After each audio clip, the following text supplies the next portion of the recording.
All right, everybody, welcome into the One Up Yours show for Friday, November the 30th. This is Garnet Lee, and the four horsemen of the game apocalypse are here. Is that what we came up with? I don't know. I just did it. I don't know. I just did it. I like it. And it might well be our last ride as a team. So there you go. A little teaser. We'll catch up on that at the end of the show. But right now, this is Garnet, and there's Shane and Mark and John. Hello. Ooh, he's using the very sexy voice. Smoky. Hello, ladies. So we're going to break it down for you. We've got an easy show for you because this is the best time of the year. Everyone's playing games. We've got nothing to talk about but games, and it doesn't get better than that. So this show is going to be real straightforward. It's going to be us doing what you've been playing, talking about all of the big games we can get to this week, and like I was talking about last week, and upcoming weeks, we'll keep on doing that. We'll have a quick break, and when we come back, we'll kind of, mix master community and news into one big ball and throw that out for the second segment, and then that's it. That's it. Then you go do your weekend. You go play some games. That's what you should be doing right now. Yeah, because, this is what everyone is doing now is basically all my friends, everyone I talk to, everyone's catching up with the last 2 months of games that they haven't had, a chance to play. And that catch-up is going to take a while. Oh, yeah. It's going to take through Christmas. Well, but then the problem is, January through March, there's actually some stuff you want to play. So you should finish it all before New Year's. Good luck with that. Yeah, good luck. Let me know how that works out for you. All right, so where are we going to kick this thing off today? Who wants to start talking about what they've been playing? Why don't I go first because I've been mostly packing shit up. So you've been playing Voxel? I've been playing my own version of Voxel. But he's been playing the end of Shenmue. Yeah, I've been playing most of. I don't think Shenmue you don't have a forklift. I liked the forklift. I really enjoyed the forklift race. I took a lot of pride when I won the forklift race. Anyway. You like Shenmue 2 as well? Not as much. All right. So the one thing I did play, and Garnet, you were there, and a lot of the other folks were there. We actually had a team of our own players. We played some Call of Duty 4 multiplayer, which I think we know who enjoyed it more. What, between you and me? Yeah. Well, so here's the funny thing.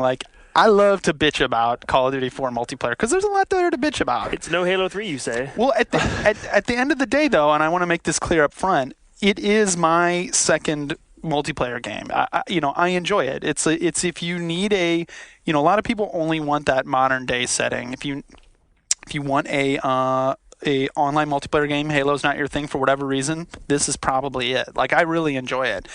The modern setting, the one shot kills, that kind of stuff, it's more realistic. It's good. The graphics are unbelievable. I really like the run mechanic. There's a lot of the weapons that I like, the dash mechanic. I didn't know that was a part that you liked. That's cool. I love that. Yeah, I think that's great. Now, that said, I have problems with it, which you heard me bitching a blue streak about online. It's here's the way the game. Here, let me paint the picture of the game session. We're all playing. David Ellis is playing. He invited everybody in. We're having a great time, and somewhere along the lines, the bitching started, and it was it started right away. It was like a snowball. It started right away because one of the worst things about that game is when you start off, you are fucked. Well, so Mark and I were starting off for the very first time, so we were rank 1. Pinner shits with nothing. Yeah, right. And so, any game starting off, right, you're the noob. You don't know the levels. You don't know the weapons. I've played my fair share of Call of Duty 2 multiplayer and, Counter-Strike and Rainbow Six is kind of a similar feel in a lot of ways, but you don't know the maps, even though some of them I knew from the beta. You don't know a lot of the maps. You don't know the weapons. That's not unique to Call of Duty 4. Exactly. So that's what I'm saying. Right. So that you're going to have with any game. However, with Call of Duty 4, now you also have that you don't have all of the good stuff that other people have, so just because you haven't played it yet. How much better is somebody who's played 100 matches than you? What do they have? They have better because they have these skills. You pretty quickly earn... Did that answer that question for you? They have better. They snipe with better accuracy. They run faster. What? No, you can choose these different skills. Their bullets can go through walls. Their bullets can take more damage. They have this thing that totally fucking sucks that everyone was using where when you die... What was that called? When you die, you immediately drop a grenade at your feet. and so it takes the guy with you half the Right. time that you blow up. So everyone's Martyrdom. dying. Yeah, martyr. And it sucks. Martyrdom is so freaking annoying. But you know what? I agree with David about this, is that you get accustomed to it. You get to a point where you anticipate it being there, and Right. and as soon as you do, it loses a good bit of its effectiveness. Right. So in a lot of this, Martyrdom basically is the old Halo 3 trick of this, or Halo Right. trick in general of, oh, I died, drop a grenade at my feet. except in Halo, whereas it actually takes like a little bit of You have skill. to do it. You have to do it. Yeah, automatic, where yeah. you drop it and stuff like that. Yeah, this it just happens. So, So you feel just it's not an even playing field. well, it's not that I don't feel it. It's that it's It is not an even playing field. factually, objectively not an even playing field. And here, See, this is where we're going to disagree. Because the difference you can't disagree with that. I just did. But it's not to disagree with. You can say the sky's not blue either, but it's not an opinion. When it's not cloudy, an the even sky isn't playing blue. field. You're starting off. You're saying it's an even playing field? I'm saying that you're over-representing how much difference there is. The difference between so you can unlock guns and you can unlock add-ons for the guns. Right. And at the last gun to unlock with the last unlockable add-on to it is not so much better than the gun that you start with in any of the classes. But that it you can't sounds play like the game. the skill, the whatever they call it, the The martyr perks? thing, like The perks. the ability- perk. yeah. That you have to. I mean, how long before they kick in? You start with some of the best ones open already. Like Yeah. the one that lets you Oh, have okay. more health is already there. The one that lets you your bullets do more damage is already there. Well, You those start it's like 4 or 5 matches, right? Thank God you get those pretty quickly. You get stopping power, and you get some of the important ones pretty quickly, which is good. See, my argument would be this. I think that the playing field is relatively level from the beginning. It's that as you open more stuff, you're better able to tailor what you want out of your gear and your perks to fit the way you play. I think comes down to a fundamental thing, which is, and this plays out in other ways of Call of Duty, where when you get this killing streak, you can then send out a drone, and then when you get 2 more kills, then you can Airstrike. call in an airstrike, which is fucked up. And then when you get 2 more kills, you can call in a helicopter. So it's saying, like, this is kind of a fundamental, I think, disagreement I have with the game. It's saying, like, there's no risk reward, it's just reward. It's saying, okay, you've done well, therefore we're going to make it easier for you to do better. Now you've done even better, we're going to make it even easier for you to do even better. Whereas I would understand if it was a system whereby you get 3 kills, you can then send out your drone and use it up, or you can take a risk and try to get 2 more kills Oh, you think you should gamble it? and get the airstrike. I think it would be a better can't do system. that. What's that? You can do that. Well, no, you can use it and still you don't give it up when you use it. There's no gambling involved. You send out your drone, then 2 more things, then you call out your airstrike, and usually you'll get those 2 kills from your airstrike. Then you send in your helicopter. Oh, I see what you're saying. But once you've done the helicopter, that's the end of it. Right. So I think, well, yeah. There's no nuclear. I was joking. Like maybe when you get 20 kills, there's just a nuclear bomb that kills everyone except for you. You know. See, I get that it's sort of bot kills for you to have those things. Right. Here's the other side of it, though. I think it brings a really, really cool angle into the dynamic of the game, because if you're on the other team, Right. and the other team's calling in these things, you have to start making decisions. You have to decide, oh, look, here comes the airstrike. Do I try and hole up, or do I Right. try and get another? Does it identify to the other team who it is that's like king shit at that particular Yes. moment? Their so, name- their so name if pops you up. if you like get to the point where you can call in an airstrike, do I know, and then I can specifically target you? You don't. That would be cool. Well, yeah. I Because mean, then that would be like a risk thing. Then surely you become more of a sort of violence magnet. yeah. Or I do like the idea of it is kind of a double-edged sword, because I know it is cool when you're trying to shoot down this helicopter with a rocket launcher, and you're out and you're kind of giving away where you are by shooting this off. You're taking and the risk it's- being out in the open. But AI kills, like that whole concept, spawning into there is nothing less fun than spawning into an airstrike. Yeah, no, I agree. Does that happen all the time? It happens It does- sometimes. it happens not all sometimes. the time, but it happens sometimes. And I feel like I'm cheating when I call in an airstrike. It's like you get that overhead map where you see where they are and you just drop it. And it's You're like not. I think it's a really cool part of the game. And let me just throw out another part. So, for instance, say you're in a tight game with one team against another. You're like playing a 750 score. One of you has 720. One of you has 710. Yeah. You see an airstrike coming, but you know there's 3 guys around the corner that if you can kill them is going to take your team over the kill limit. So do you run the risk of coming around the corner and trying to take down those guys, or Right. do you hole up so you don't get killed by the airstrike? well, and I will say, like, as much as I don't like the airstrike, the feeling of like, oh shit, here comes a bombing run, and you have to run into a building. Crazy. It's kind of cool. The game does other cool things about giving points. It's not all just about kills. You get points for shooting guys, for getting assists, that kind of thing. The realism in the graphics and that kind of feeling really does definitely add something. And also the other game modes that are not just team deathmatch, I think, are better suited for the game. Like Domination, we started playing on Luke's recommendation, and that was a lot of fun. Because the little things that bother me about it bother me less, because you're kind of always having to go out into the open and either defend or capture these different points. So, did you get to check out Hardcore at all? No. Hardcore is pretty cool too. You might like Hardcore because Hardcore takes away the persistent radar. Actually, takes away all the HUD. Right. It makes your weapon damage closer to real ballistics. It doesn't make it real completely, but it makes it closer. Right. And so suddenly the UAV becomes really important, because the only time you ever see any radar is when the UAV gets popped. Yeah. Yeah. I mean, I was a little annoyed at the little things in the experience too that I'm kind of hoping will get patched, as far as trying to get everyone in a game together. We had some problems with that. When the host drops, the game falls down. And when you play against other people, you basically stay as all one group. You never don't switch matches with other people, like you do in Halo and stuff like that. So anyway, we played that for 5 or 6 hours. Yes, we did. Yeah. So you still like it even though you hate it? Oh yeah. Like I say, it's my second favorite, my second favorite multiplayer shooter right now, which is actually saying a lot, but it is kind of a love-hate thing. All right, what else were you ripping into? And then Undertow, I don't even know if I should mention, because I played it for I basically gave Undertow the thing that most people do, the 2-minute test on the... What exactly is it? I know it's Xbox Live Arcade, but I don't know what kind of game. It's Xbox Live Arcade. It uses the Unreal Engine. It's like a... Oh, so this is another one of those where it's a really good-looking Xbox Live Arcade game. Oh, yeah, it looks pretty good, yeah. It's a very arcadey game. However, it's a dual-stick game, but it's more you try to take these points over, and you're playing against AI. It's an underwater thing, right? Yeah, right. It's underwater. So it's like Geometry Wars-ish? Not really, no. I mean, you are aiming and shooting that way, but you have 4 different crafts. You can switch between things. You're trying to take these underwater control points where you hang nearby them, and then you capture them or whatever. But it didn't grab me. I gave it that 2 minutes. It didn't grab me. The different ships, some of them were really Is it up on Live, or did you play on PartnerNet? No, it's up on Live. Okay. Yeah. So the demo in the game is there.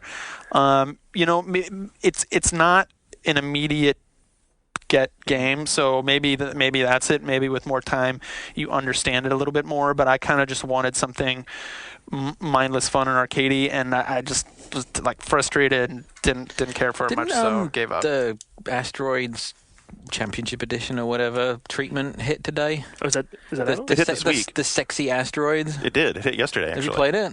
I have not. I was a big Asteroids fan back in the back of the day. Did they dual stick it, do you know?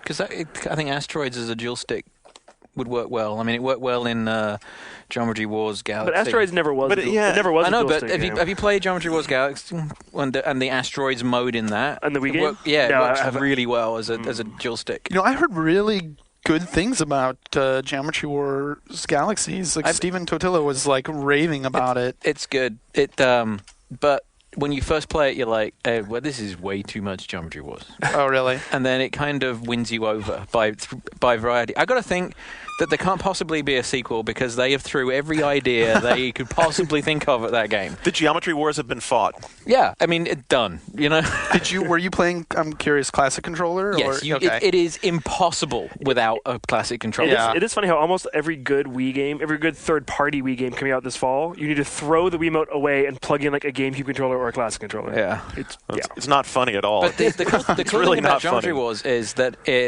once you get deeper and deeper into it, it starts aping classic games more and more. So, and it is essentially Robotron, but then it turns into there's a mode that's very, very, very Asteroids, where there's giant-size versions, and then you break them down into little pieces. Oh yeah, I saw that one. Yeah. There's a mode that's essentially Pac-Man, but Pac-Man with guns. So there's a maze that you're in. You have to shoot things, and then you have to go out after the little geoms to be able to power up, to be able to finish the level. Right. And then there's other things. There's wave-based stuff. So the mechanics from Geometry Wars waves are in there as well. But you get to the point where you're unlocking planets, and every planet has a sort of a variation on a classic arcade game, kind of recast as Geometry Wars. And aren't you also leveling up your little option? Yeah, well, you have there's different ones. 6 or 8 different little outrider type things and they each have a different behavior. And the more you use them, the better they get. And they stay that way, right? It's not just per that game. No. So you're leveling up your character essentially and your party.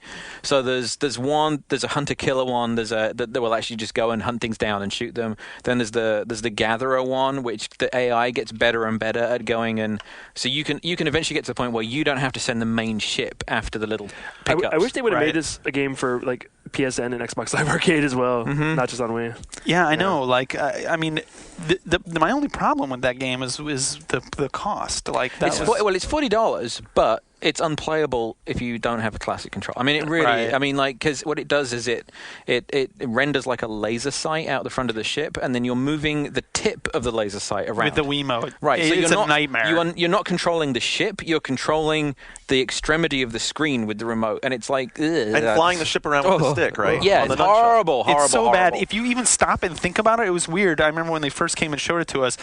Yeah, I would get it for like a few seconds at a time when I stopped thinking about it, and then I would stop and be like, wait, what am I? I need to shoot over here, and then it just completely breaks down. It was awful. Yeah. So bad. And you kind of have to wipe it around. It's not like you can't go, shoot over there, shoot over there. You've got to kind of go all the way around over there. Right. And, exactly. It's so counterintuitive. It's DS version, though, awesome. Oh, yeah, and you can... and it's the same game. But doesn't it work the same way where you're flying with the D-pad and then using but you're using the pen, so it's more intuitive. It's not like because like with the pen, it's a definitive shoot here. Whereas with the Wiimote, can you kind of get round there for me? Right. Yeah. But the cool thing with the DS version as well is the multiplayer is better, because if you're doing a two-player thing, it works like Tetris, which it doesn't do on the Wii. So it sends like garbage. Yeah, it sends garbage to your opponent. So especially in these maze-based ones where you're in a confined space, or there's somewhere the environment is actually moving the whole time. So the more garbage you send onto the other side, people get completely trapped. Yeah. So the sort of tactical, like you can sit back and wait, and then there's the different levels of the aliens that come through. You can kind of wipe them all out in one go and send a ton of junk over when you know the level is evolving a certain way. That's really cool. Yeah, that does sound I good. like that idea best of all the ones I've heard so far about this game. But doesn't it have one cart sharing for some of the multiplayer matches? And it has a Wii to DS share as well. Yeah. Not for multiplayer, but it'll zap a demo out over Wi-Fi. Are these games even out yet? I don't think they are. I thought it came out. Is it out? Didn't it come out last week? Maybe it is. I haven't seen it in stores. But it was originally supposed to be out Halloween week, and they pushed it back a little bit. The Wii section of Best Buy is like a wasteland by me. So really, yeah, just totally picked out. over. It's because we don't have that many electronic stores here in the city, you know. But yeah, that Best Buy gets hammered on video games. Anything else, Mark? Oh no, I'm done, John. What about you? What else besides my kid is obsessed with football, so all we play is Madden on the Wii at the weekends. Do you play family mode? American football. American football. You should be traitor. Why are you playing Winning 11 with your son?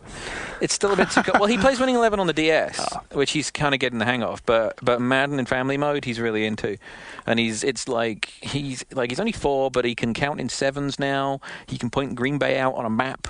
Wow. He has a small shrine to Brett Favre. He's making my wife check NFL.com every Saturday to see who's playing on Sunday. It's wow. It's a gateway drug. So that whole family mode thing actually works. Absolutely, yeah.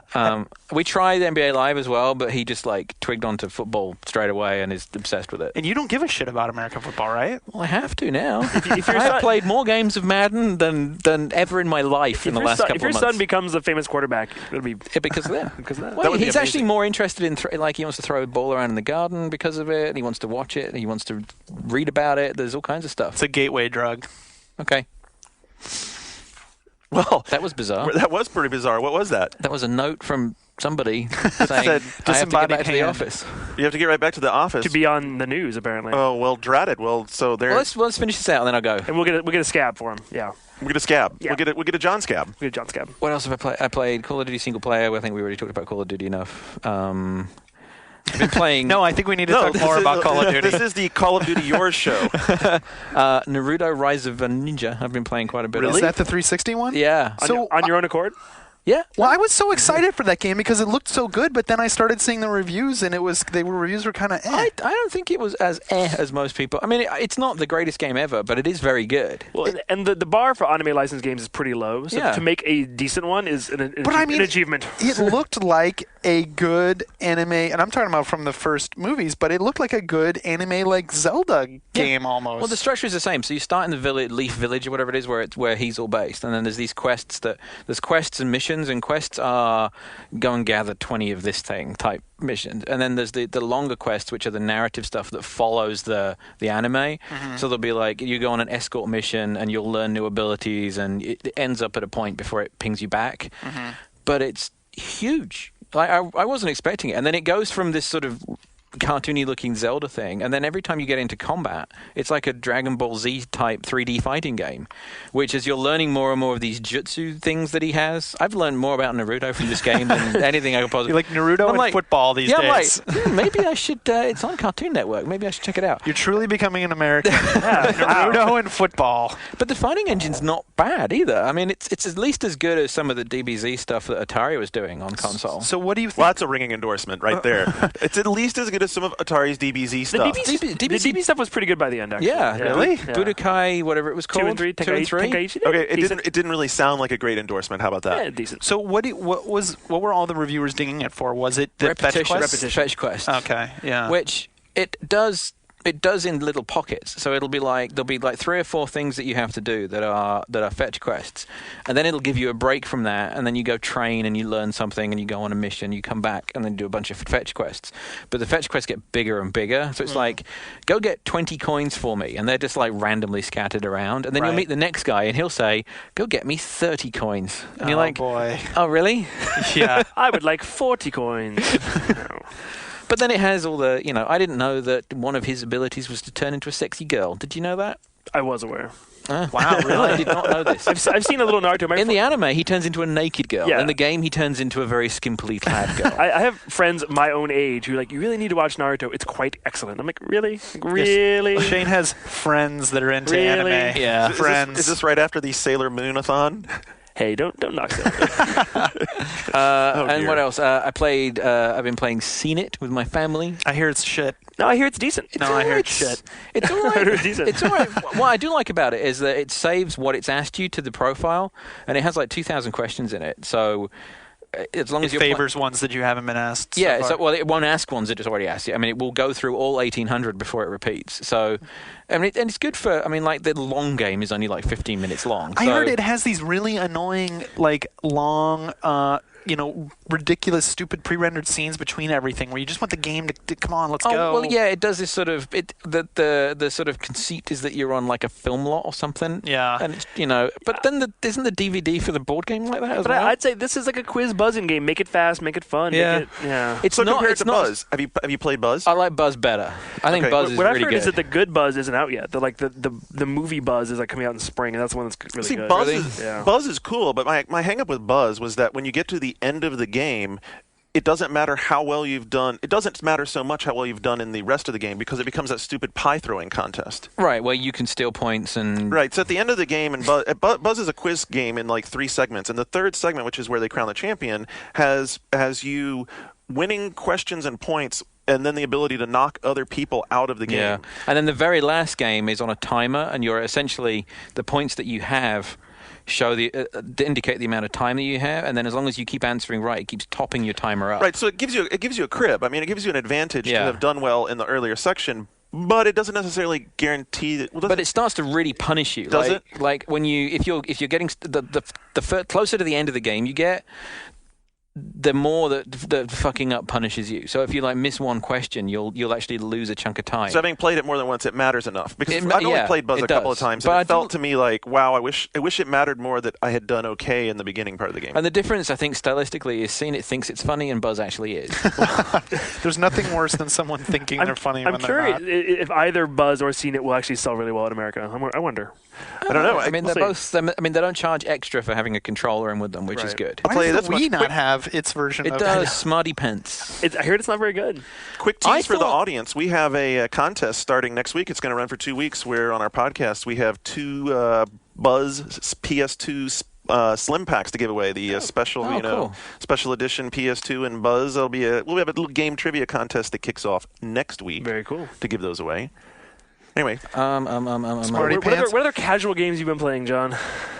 I played a lot of Assassin's Creed. That's not very casual. oh my lord! Well, tell us. What's your quick takeaway on that? Which side of the knife do you fall on? Neither. I think both sides overreacted. No, you can't feel that way about it. Why? That's how I felt about it. I think that there was clearly a lot of people piling glowing praise on it to try and get their reviews out early, and I think a lot of people that came after felt the need to try and compensate for that, and both sides were wrong. I think it's a good, solid 7.5 or an 8-ish kind of game. I'd say 8, maybe 8.5. Yeah, I agree with the fact that it gets a bit repetitive. Yes.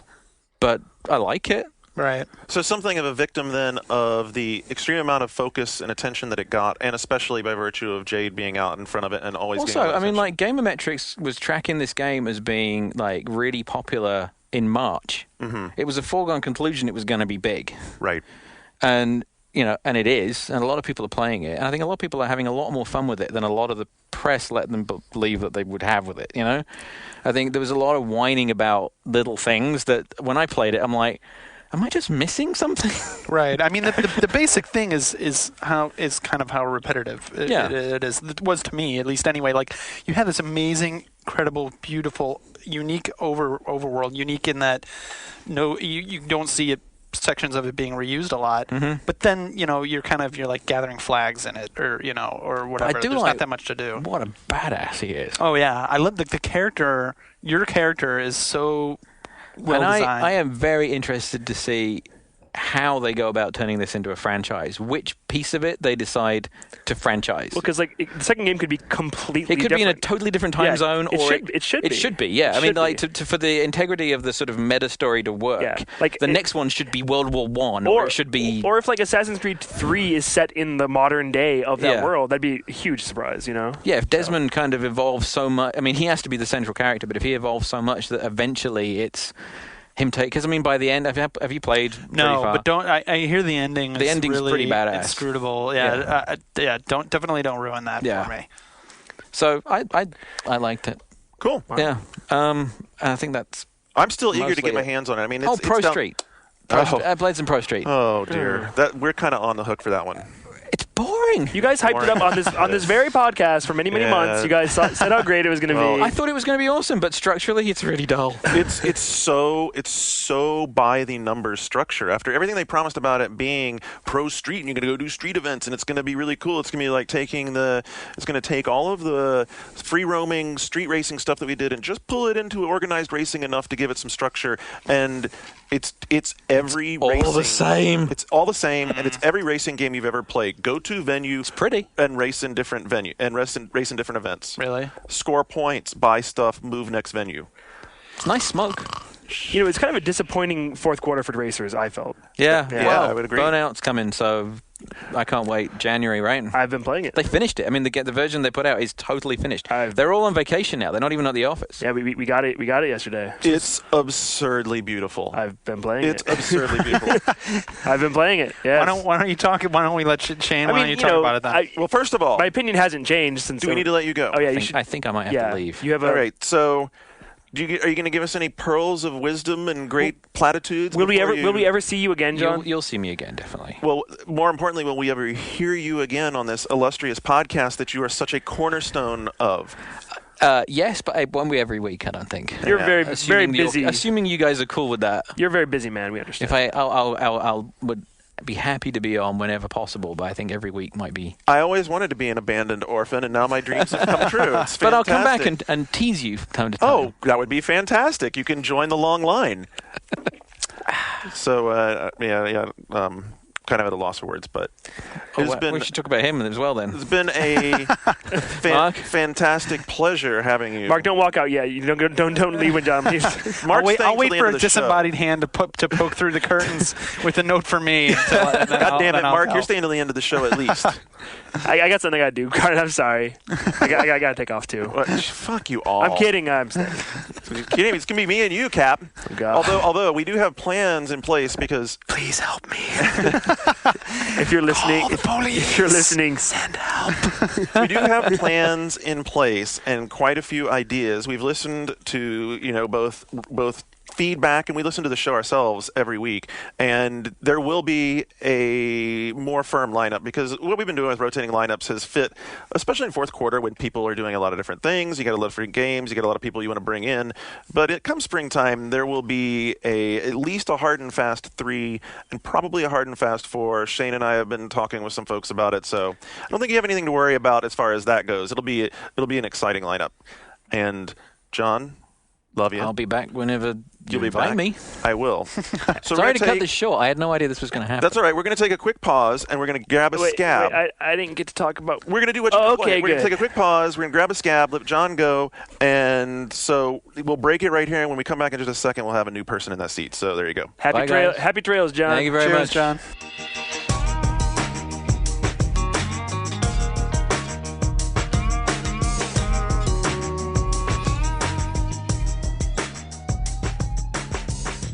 All right, we're back, and we did, as promised, secure us a fourth chair, and I guess that will be a 2-break show after all. So in this break, we'll just finish up what you've been playing, because that was what was important anyway. Joining us now in the special fourth chair, the special guest chair, The is special needs chair. none other than Mr. Jeremy Parrish. T-Frog in the house. I thought you were going to stop calling me that. Sorry, I can't. It's a cool nickname. I'm jealous. Yeah, I've been in the bullpen warming up my vocal cords for this. Well, he was excited Pinch-hitting to come performance. be on it because he actually played a game. Oh my I lord! did. That's the only reason. That's yeah. the only reason I agreed to be on the show is because for the first time in weeks, I finally had a chance last night to play a video game. Oh, that's right, And it and made it's me one of our happy. favorites. It It is? is Undertow. No, What?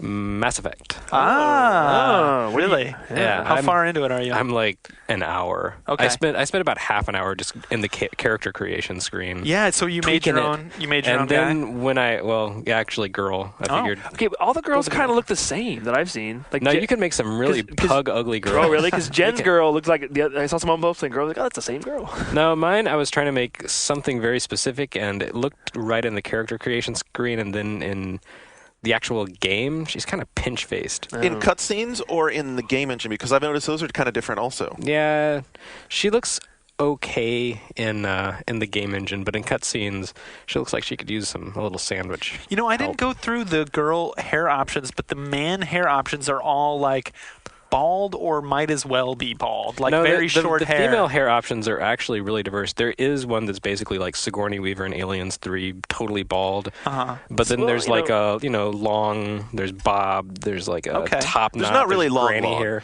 Now you said It's you could shoulder make one. length. You said you could make one pug ugly, but like one of the things I thought about the character creation system in this versus, for instance, Oblivion, is that in Oblivion you can make some horribly disfigured people. In Oblivion, I mean, just- in Oblivion, everyone is ugly. It doesn't matter yeah. what you do. The They're the ugly. women of Elder Scrolls not so hot. So the thing of Mass Effect is that I don't think you can make anyone that's particularly like super attractive or handsome, but you also you can't screw it. You're right. It is generic. I think it's generic, Shane. I no, agree. I'm saying the women, but I think the men, because I saw like people online posting what their character looks like, and some of the dudes look totally different and old and creepy and crazy Yeah. and scarred up. And My guy ended up looking like Che. Really? Like Che Chow.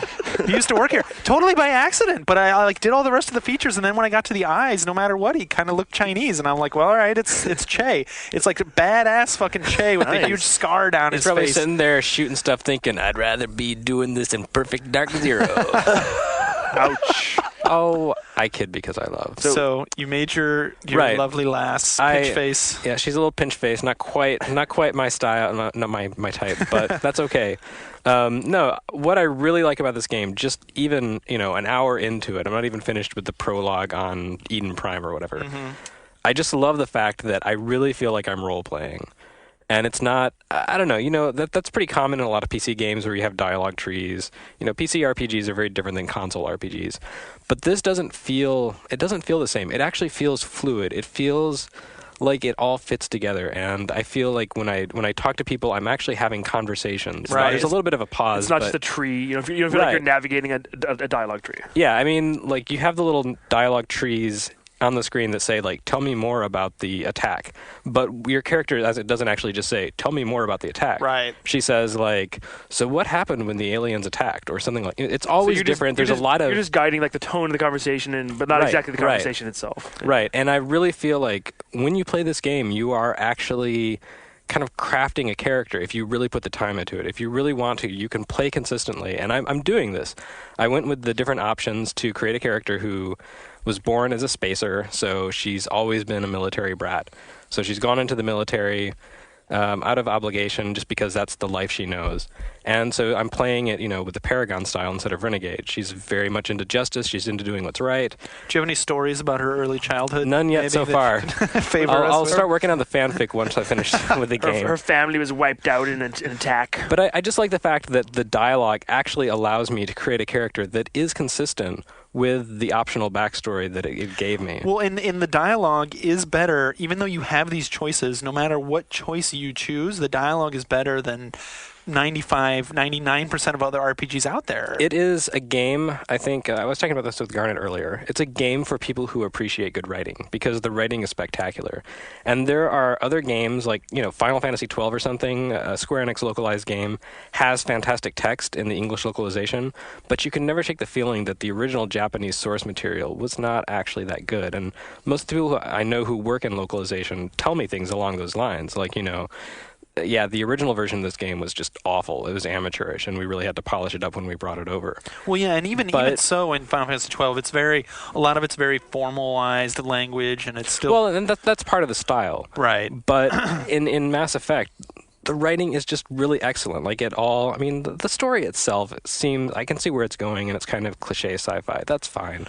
The actual dialogue, the actual character development is really, really good, and it's really helped along because the voice acting is top-notch. The character, they must have recorded so damn much dialogue for this game. Incredible, yeah. And you haven't, I'm only 5 or 6 hours ahead of you, Garnet. I think you're probably even further than I am in the game, but, I've done several side missions, and I've done 2 of the 3 missions you get at the Citadel. Oh, okay. Right. But I've done several side missions. I'm just on the first one of those, but getting to the Citadel, which you haven't gotten to yet, even just that part, which is still early on in the game, really opens it up. And some of the voice actor for Rex, I think, is probably the best voice actor I've ever heard in any game. It's so hard. I can't even He's such a badass. I could listen to him read the phone book. He's just a total fucking badass. What I thought would happen when I was playing this for previews actually turned out to be what happens, and it's the reason that it works so well. And even if you go back to other role-playing games that have dialogue trees, there's a break. There's a break because you have to stop and read all of that dialogue for each of the options, and then let it be plugged in, and then listen to it being said again. And not only are you just choosing emotional responses with this game, they've arranged them on that wheel always in the same spot. Right. So you know that if you're playing Paragon, that's the answer down to the right. Or if you're playing Renegade, it's down to the right. If you're playing Paragon, it's up to the right. And if you want to be middle of the road, it's medium. If there's an opportunity to carry the conversation further, then you've got selections on the left-hand side. So I'm to the point now when I'm playing the dialogues that I've already selected the next branching point before the dialogue is finished, because I really don't even have to spend... I'm not putting any attention to that. I'm listening to the dialogue, watching that play out on screen, and just kind of, there's an up to the left, click, up, down to the left, click, down to the right, click, and just letting that all unfold. And so it then becomes much more story-like.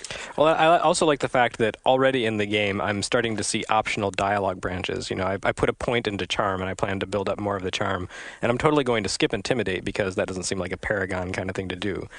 But Intimidation's fun, let me tell you. I'm sure it is, but that's not this character. When I play it again and have some, hard as nails badass guy who grew up on the mean streets of Earth, yeah, I'll do the Renegade thing with him and intimidate people. So for people who have been excited from listening to us talking about this game, let me just throw out there, especially having played several hours of it now, save early and save often, because the game does have some issues. Don't save in any elevators, from what I hear. Don't save in elevators. No. Well, goddamn, that's a good warning, because the elevators are so slow. You might want to find something to do. It didn't take Penny Arcade I've heard to the game make that. can crash if you save during elevators. Yeah. T-Frog, I'm curious. For someone who doesn't play a lot of squad-based action games, what do you think of the combat? The combat is really, really weak. If this were being sold as a first-person shooter, I would be very angry because it's pretty sloppy. Right. But it's not. It's an RPG, and it's basically an evolution of KOTOR. And like KOTOR kind of evolved into Final Fantasy XII on the Japanese side, and then it evolved into this on the American side.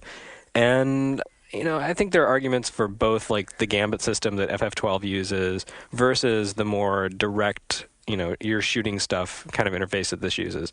Because you start to get into it and you're like sniping and stuff, and then something catches you off guard and you realize, oh yeah, this isn't actually a shooter. It just kind of has that interface. Mm-hmm. So I'm still adjusting to it.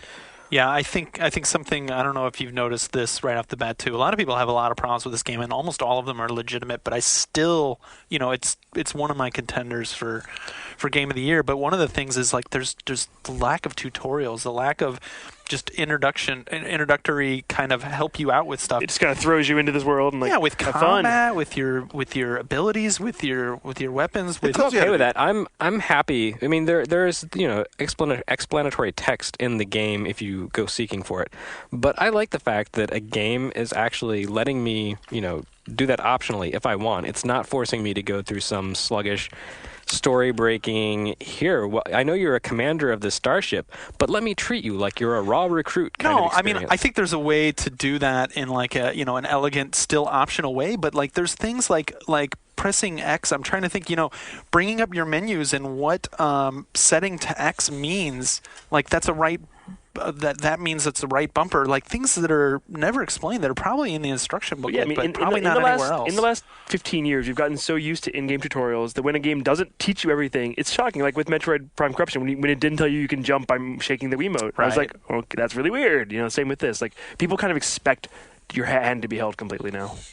Well, that's an argument for another day. But you know what? I always prefer having an in-game tutorial at this point because manuals got to be so fucking poor, and the ability of writers to integrate very quickly and easily at the beginning of a game. Here's how you play the game, and the controls should be good enough that you should be able to get a hang of them really quickly. I'd rather just be able to sit down with my game, turn it on, and play it than have to sit down and read a manual. In most cases, I have not missed the tutorial at all in this game. Well, just wait because you're only an hour in, and you don't really know what you're doing in combat right now, but it doesn't matter yet, so just wait a little longer. All right. maybe it'll become more. But even if the later. gameplay is rough and needs a little help, I still like this game has just sucked me in just with the writing alone. The story.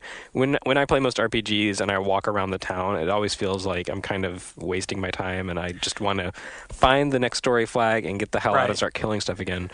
But I can see this as a game where I'm just going to walk around and explore the really, really enormous world that they've created, and dig into the rich backstory. Well, and that's where it's at. I mean, that's what's cool, especially as you continue to develop down one path or the other. I'll be interested to hear how the characters and other NPCs react to your Paragon, because my Renegade, there's some people on the ship that just flat ass don't want to talk to her. I'm pretty sure it's going to have more effect than in Fable. Where they're just like, Avatar. Why do they call him Avatar? And that's about it. That's all you get for being good. Oh, and you glow. Good That's reference nice. of the concept. You play anything else in the last couple of 3 weeks? Not really. Even over Thanksgiving? You played Revenant Wings. You did a review of Revenant Wings. I played that like 2 months ago for EGM. You can hear T-Frog and I talking about that on the new One-Up show that comes out today. Oh yeah, so there you Bam. go. Yeah, that's cool. Wait, But no, that's a game I played for review months ago, and I haven't touched it since. I need to start up another game because I didn't get to do all the side quest stuff on the review ROM. And had to give that back, so starting up a new, fresh experience. We kind of cock-teased your Burnout before the break. We did. Before we ended, Jeremy, I was going to ask T-Frog if you're going to import Lost Odyssey. I have already committed to importing Lost Odyssey. Now, that doesn't mean I'm going to play it. It just means that I'm the person who imports stuff for the game group. But you're not going to play it. You're going to wait for the English. Ray? I don't know. I might play it. You saw it more recently than any of us, probably. Yeah, I saw right? it last month. Up in Is Seattle. it December yet? No, it's not December yet. No, okay, I saw it in mid-October in Seattle. Yeah. It comes out next week in Japan. Right. What they showed me in October was not very different from what they showed me in July at E3. Oh, dear God. Like, it still had a lot of issues. Mm-hmm. And they didn't actually let me play the game. I would personally feel that if your game is a month and a half from being released, that it's probably far enough along that you can take confidence in it and you can let someone play it without worrying about them crashing it. Yeah, the fact that they're not doing a demo in Japan is really surprising to me. It's the biggest release of the year for them. I'm really worried about this game. I mean, I said in my EGM preview that it has potential, but it needs more time in the oven because it's not baked yet. Unless the version that they showed me last month was, ancient, and for some reason they didn't want to put their best foot forward. Wow. But which is not completely out of the realm of expectation. It's I mean, not. it is developed in Japan, and we know that there's been, especially after the reception of Blue Dragon, there's some tension between the development team in Japan and the PR people on the Microsoft end of the ship here in America. So, I mean, it's there is possible. that, I mean, they're playing it very close to the vest. But the impressions I've seen from people who saw it even more recently in Japan, like 2 weeks ago, were also not very positive. So again, maybe they've just been hoodwinking us and it's going to turn out to be so awesome and they've just been tricking us. But on the other hand, it could be just a game that they've rushed out and that needs to spend another 6 months developing. A lot of games have been developed this year to take more time. Metal Gear Solid 4, Grand Theft Auto 4, what else? Haze. Haze. Like, there's tons of them, and I can't complain. There's been so many great games this fall that they would get lost anyway, and I would rather wait for a good gameplay experience than have one now that's sloppy and unsatisfying.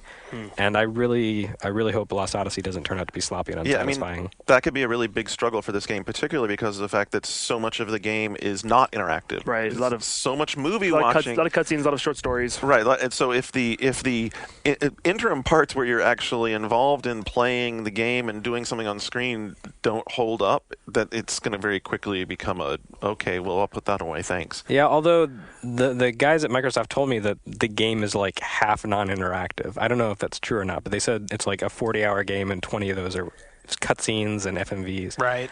That may not be true, but I guess we'll all find out next week. It's going to challenge now, Xenosaga. Shane, I have a question for you, Shane. The Final Fantasy IV remake for DS, is that out next week also?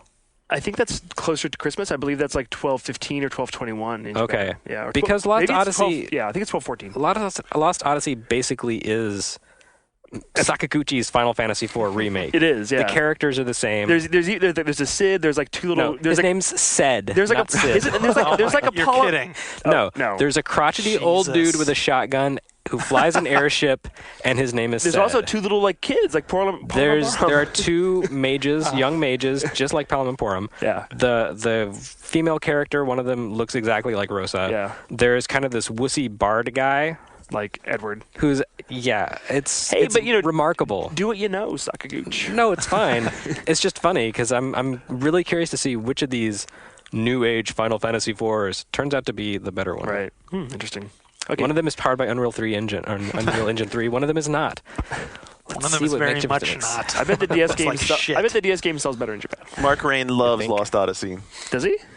Well, it's on his Unreal. machine. All right. I was like, really? Okay, so Burnout. Yeah, we only got it yesterday, and I've been a big fan of this series since the very beginning, since Burnout 1. So I was eager to get my hands on it. And it's beautiful. It's fast. It's fun. It's everything you want it to be. Like You were playing the PS3 we got version, both or? versions. I'm playing the PS3 version.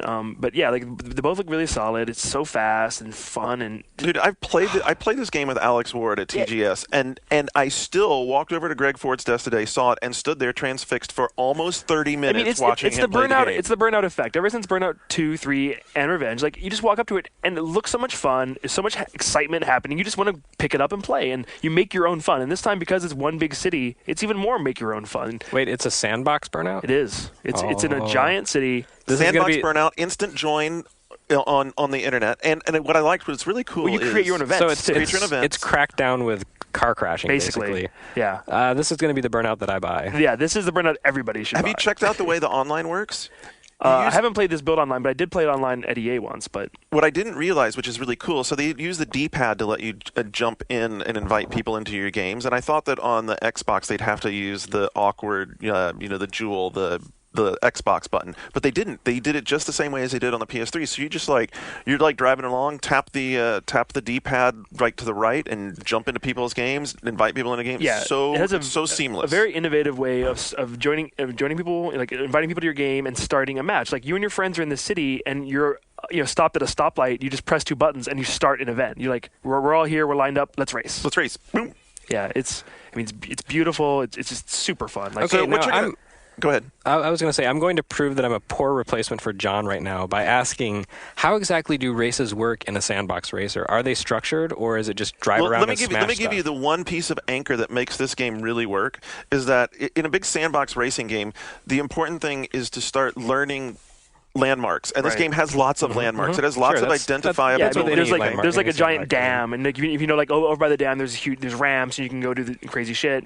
So that's number one. And the second part, and this is really brilliant. This is where they fixed the design so it works. Is that there are only 8 finish lines in the map, and they correspond to the ordinal points on the compass. So you've got north, south, east, west, northeast. We can do it. Yeah, we got it. So, and that's where. And once you points learn, in between. So once you learn where those finish points are, suddenly you can start a race anywhere on the map and say, "All right, we're finishing at the lighthouse."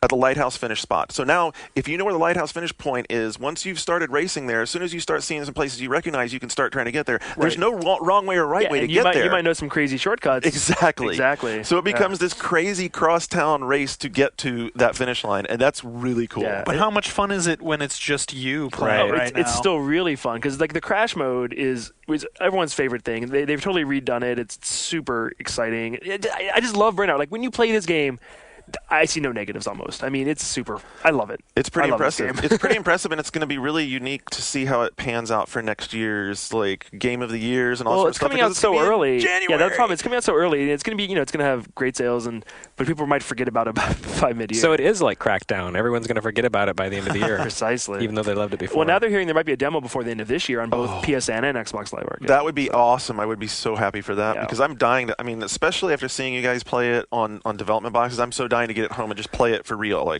Just sit down and. So same here. I mean, I just dug in. I'm only like an hour in. So next week I'll have more. Next week a big update. Over Thanksgiving, my big list of Game of the Year contenders, I didn't make a lot of headway. I spent a lot of time watching movies, but I also spent a lot of time playing Uncharted and Mario, which I'd already started. And I still haven't completely finished, especially Mario. There's just so much to do. But yeah, Uncharted continues to amaze me. Have you started it yet, Garnet? I've not. Okay, so, and I'll explain why in just a minute because I wanted to do something else we hadn't talked about. But Uncharted is on my list for starting from this show to next show. Okay, because as someone who likes Tomb Raider, I'm not a Tomb Raider fan. So I don't have that touchstone. For me, this reminds me more of like Jak and Daxter mixed with Gears of War. I've actually never played through a Tomb Raider game. So what? I tried playing the first one. I hated the controls, and now I feel I should go back to the remake because they did fix the controls. So I might give that a shot. But yeah, Uncharted. I'm afraid that it's kind of going to get forgotten about just because it's short. Not a lot of people have PS3s. So how much Uncharted have you played? I'm about 6 hours in. So and it's like 8 or what? It's between 8 and 12. Because the only concern I have is that from people who've finished it, that the last third of it becomes really, really shooter heavy. I've heard that as well. But you get a lot better weapons, and like the gunplay is not the game's strong suit in the parts I've played. But it wasn't at E3. That's why I'm concerned. Right. I mean, it's all about using cover, and that's what it is. Like if you try to play it other ways, you'll realize that that's not the way you're meant to play this game. You're supposed to use the cover. So which makes sense because you're not supposed to be an uber badass. Right. And like the way I play games is I tend to rush through them and like you use a lot of melee, and you can't do that here. So yeah, once you learn the game's rules and you play by those rules, you'll have a great time. But it is a little limiting, and there are times when I wish it was more open-ended because it is quite linear.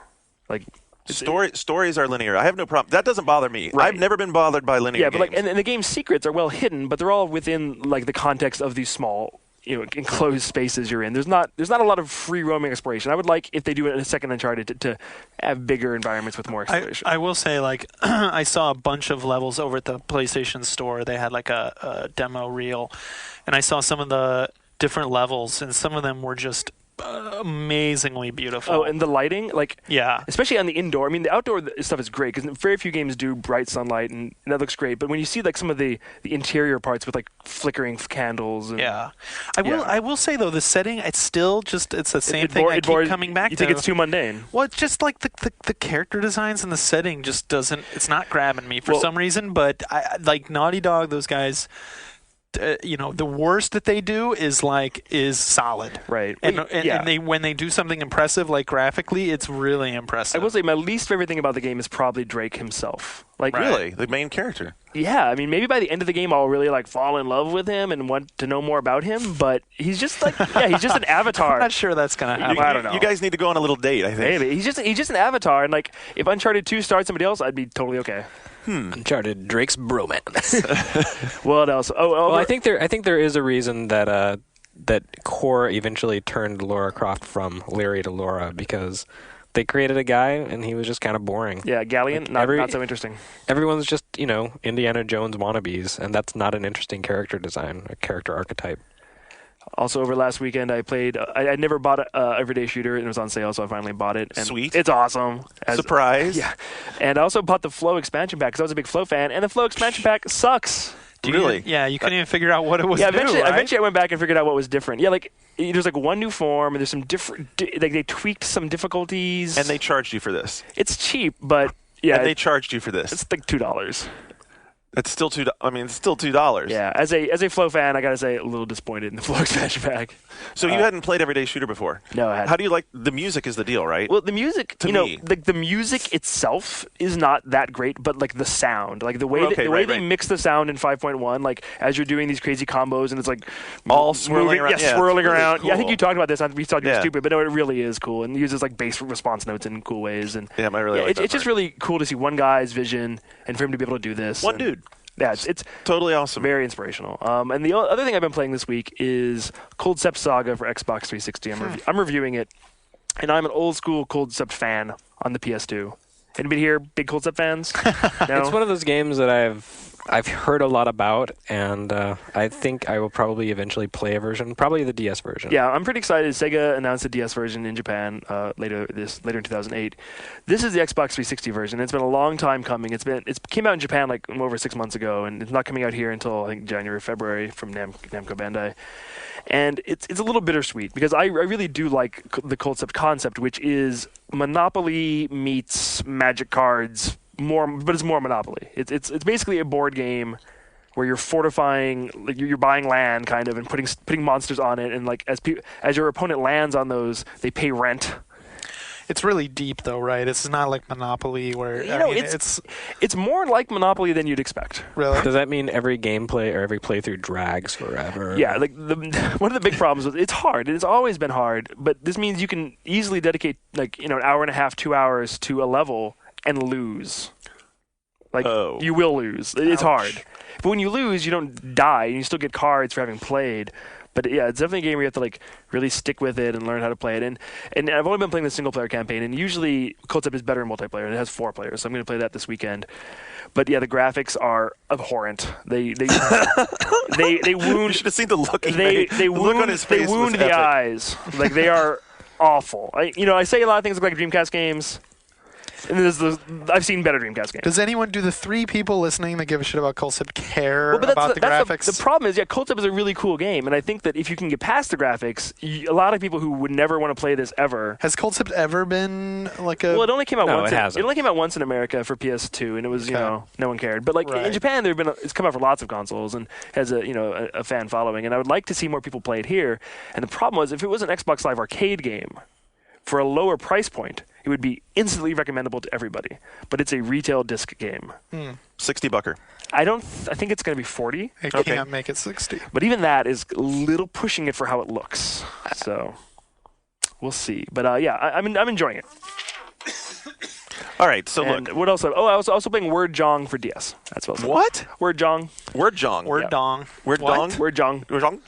All right, Word Jong. So here's the We're reason just I gonna wasn't skip. We're playing. gonna We're just gonna pretend you skip that never said that. The reason I wasn't playing Uncharted was because I wanted to start getting through a lot of the titles that we haven't even hardly touched on at all. So I picked up off of the pile in my office Kane and Lynch.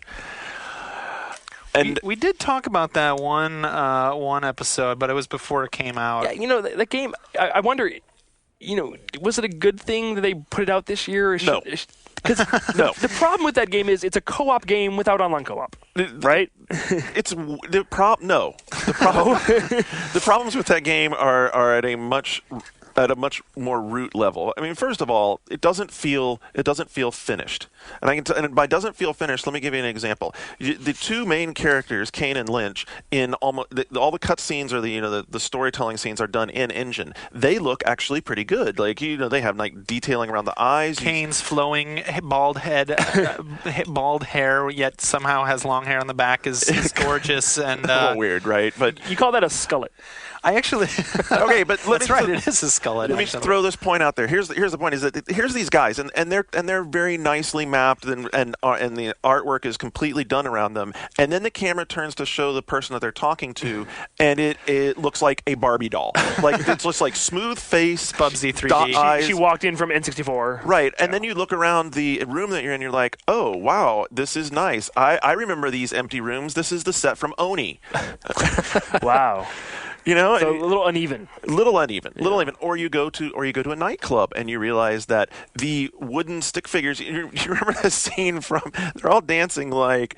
You remember the scene from Home Alone where he's got the bozo clown in the window and he's like pulling the strings. And yes. They're all like, that's what they're all dancing like. That's funny because and there's like 4 character models repeated 500 times. That's funny, each. Garnet, because I've had 2 different people tell me that the club scene was like the most graphically impressive part of that game. Oh God, yeah. It might actually be. Oh, I think they were subtly insulting the game. Yeah. So, and the disappointment of all this is that it might have one of the most potentially cool action storylines for a game that I've seen in 2 or 3 years. The idea of it being a movie is immediately catches. Immediately. Yeah, I hear the writing is good. I hear the characters are interesting. Right. So look. If you don't want to know the story behind Kane and Lynch, then fast forward here like 2 minutes because I'm going to do like a little spoiler, not a huge spoiler, but a little spoiler about what the whole deal is. Okay, so there's that. Kane and Lynch. The deal is this: the character that comes along with you, so you're playing Kane. Lynch is this. Well, first you think he's just a murderer, but it turns out he's a schizophrenic serial murderer who is prone to just like popping into another personality and going nuts, or popping into another personality and deciding that he can't shoot anymore and can't believe the things that he's done, or popping into another personality where he's just completely irrational. And this just starts happening at random times. That's kind of interesting, actually. So it's this complete wild card that you have with him. Is he the skullet guy, or are you the skullet guy? No, he's the skullet guy. Okay, yeah, he's the skullet guy. He's the skullet guy, and you're the like the hardened dude with like the nose bandage on your nose or whatever. Okay, so that part's all cool. The story had a lot of potential from that standpoint, but goddamn, the game is so broken. First of all, on top of all that, if I'm in a game that has chapters inside of each mission, but with chapters, I kind of expect that if I've made it to a checkpoint, then when I come back to the game next time, that I pick it up from that checkpoint, not from the beginning of the chapter. Oh, Jesus. Yeah. That's so fucking irritating to have gotten, I'm almost to the end, but you know what? I think I'm just going to stop right here. I just hit checkpoint. It says checkpoint. Okay, cool. I'll come back here. Oh, actually, no, you won't come back here. I've heard it's really short. Maybe that was to lengthen the game. Well, you know what? That's a dumb way to lengthen the game. And then on top of that, it doesn't, everyone liked Freedom Fighters a lot, and you can tell some of that Freedom Fighter style here because you still use the D-pad to control. But that was also by IO, right? Right, it's also by IO. The people immediately referenced Hitman because that was more recent for them, but this definitely feels a little more akin to the Freedom Fighter thing because of the squad mates that are with you. But you know what? It just doesn't have. It just doesn't have that same dynamic because you don't really ever, at least in the 4 or 5 levels that I played, it didn't feel like the guys who were with me were as important as it was in Freedom Fighters, where like you had to use those guys well. This becomes almost soloable, so it kind of. Do you think these guys are going to be able to do Deus Ex 3? Because that's right. They're doing it, right? Well, no, that's new. Well, Eidos Montreal is doing Deus Ex 3. So it's not IO. And no, it's not. Well, I don't know who they're going to. I mean, they may pull people from different things to go work on this. The other thing I haven't done that I'm kind of curious to go do, but there's hardly anybody doing it, is the multiplayer for Kane and Lynch was really creative. Oh, the bank robbing. Yeah. Bank robbing. It's like Heat. But you have an opportunity. So you all start out on together to go pull a heist, and if you get killed, you then spawn back in as a security guard trying to stop the other people from getting away, because whoever gets away with the most money wins.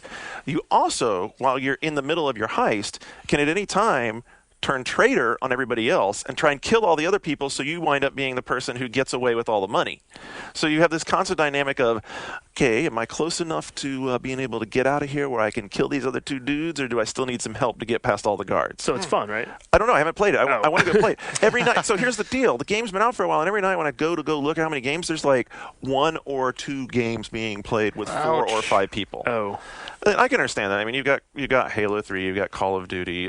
How are you going to get people up playing that? Right. You got PGR 4 if anyone's doing that. Yeah, maybe after Christmas, Yeah, so people get it. As I don't a think gift. I don't think anyone's doing PGR4. Whatever they're doing, I just or Rock Band. I mean, everybody's playing that too. I'm surprised. I'm not totally surprised. I don't know if the game could have been finished if they had spent more time on it, because it almost feels like the tech may have just gotten way past where they were. It's like they got so far down and behind that they said, you know what, let's get this thing wrapped, let's get it finished and out. And when it works, I mean, it's still fun. The cinematic moments, it could potentially be a cool film, but as a game, I'd say, yeah, you know what, if you're into what they've done before, maybe go rent it and try it out. But A lot of good stuff out this fall. a lot of good stuff out this fall. The other thing that I did was I finally turned on Portal, because everyone's been so gung-ho on it. Yay. Are you? No. Garnet.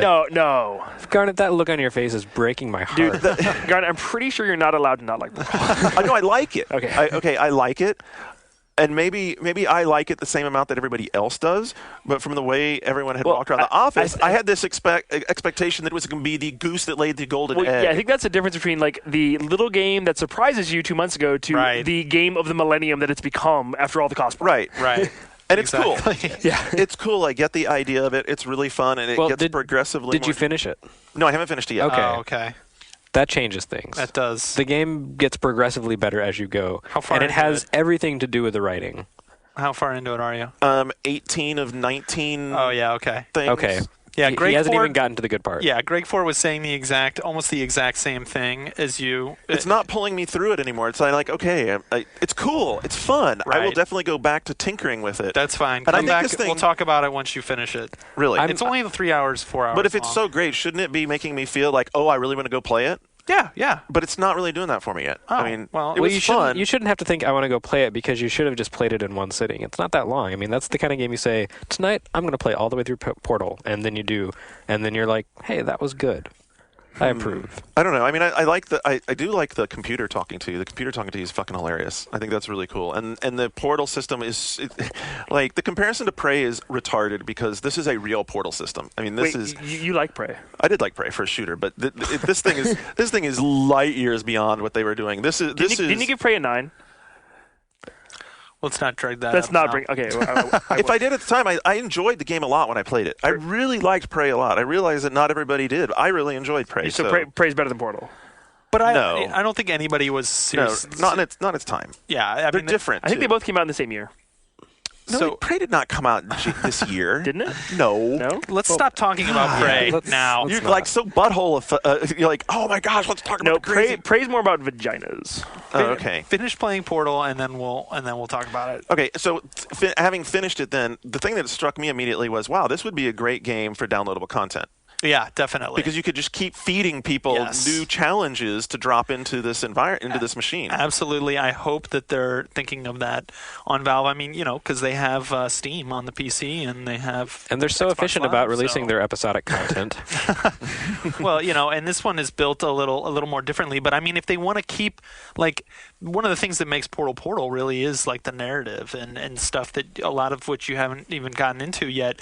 So it would be, as much as I would like just new levels just tacked on, even within the current like fiction. I don't know if they're going to wait and package a whole sequel. I mean, they're thinking of something. I mean, There'll definitely be something. the reaction obviously. to it has been so like Right. out of the park. It'll be interesting if they if they're going to package it as, because a lot of the reaction that it got was people taking it as this little cherry on top of they bought the cake and then they didn't even expect this cool thing.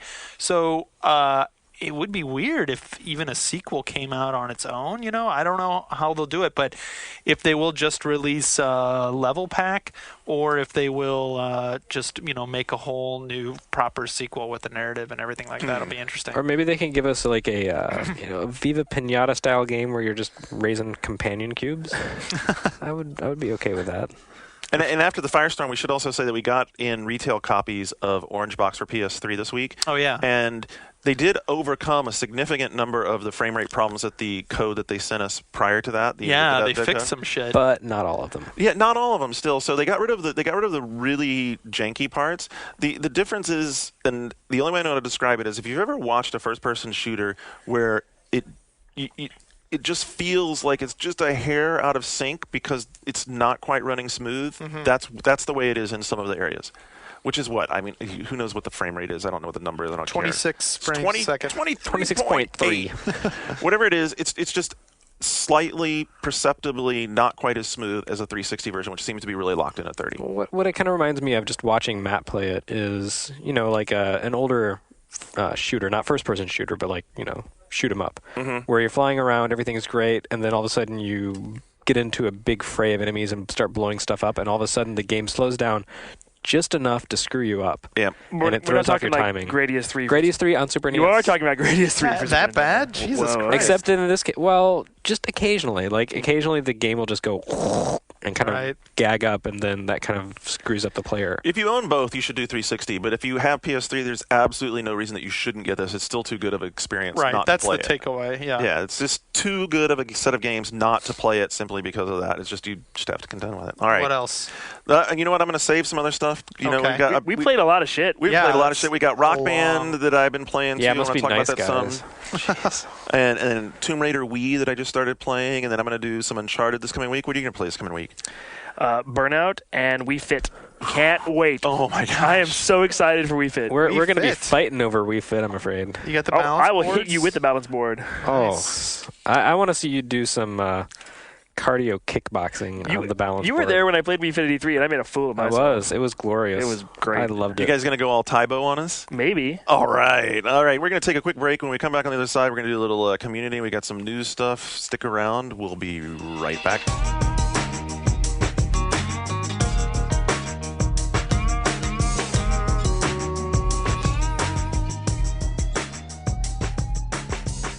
This show is brought to you by the Entertainment Consumers Association. Protect your right to game and join the ECA at theeca.com.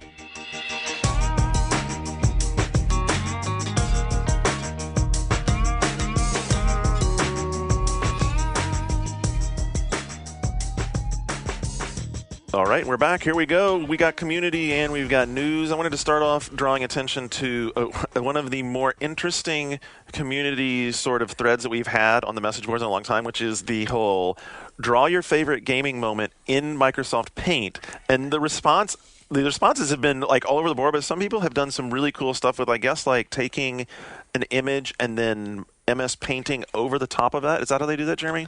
Yeah, I don't really use MS Paint that much, so I can't say I use Photoshop.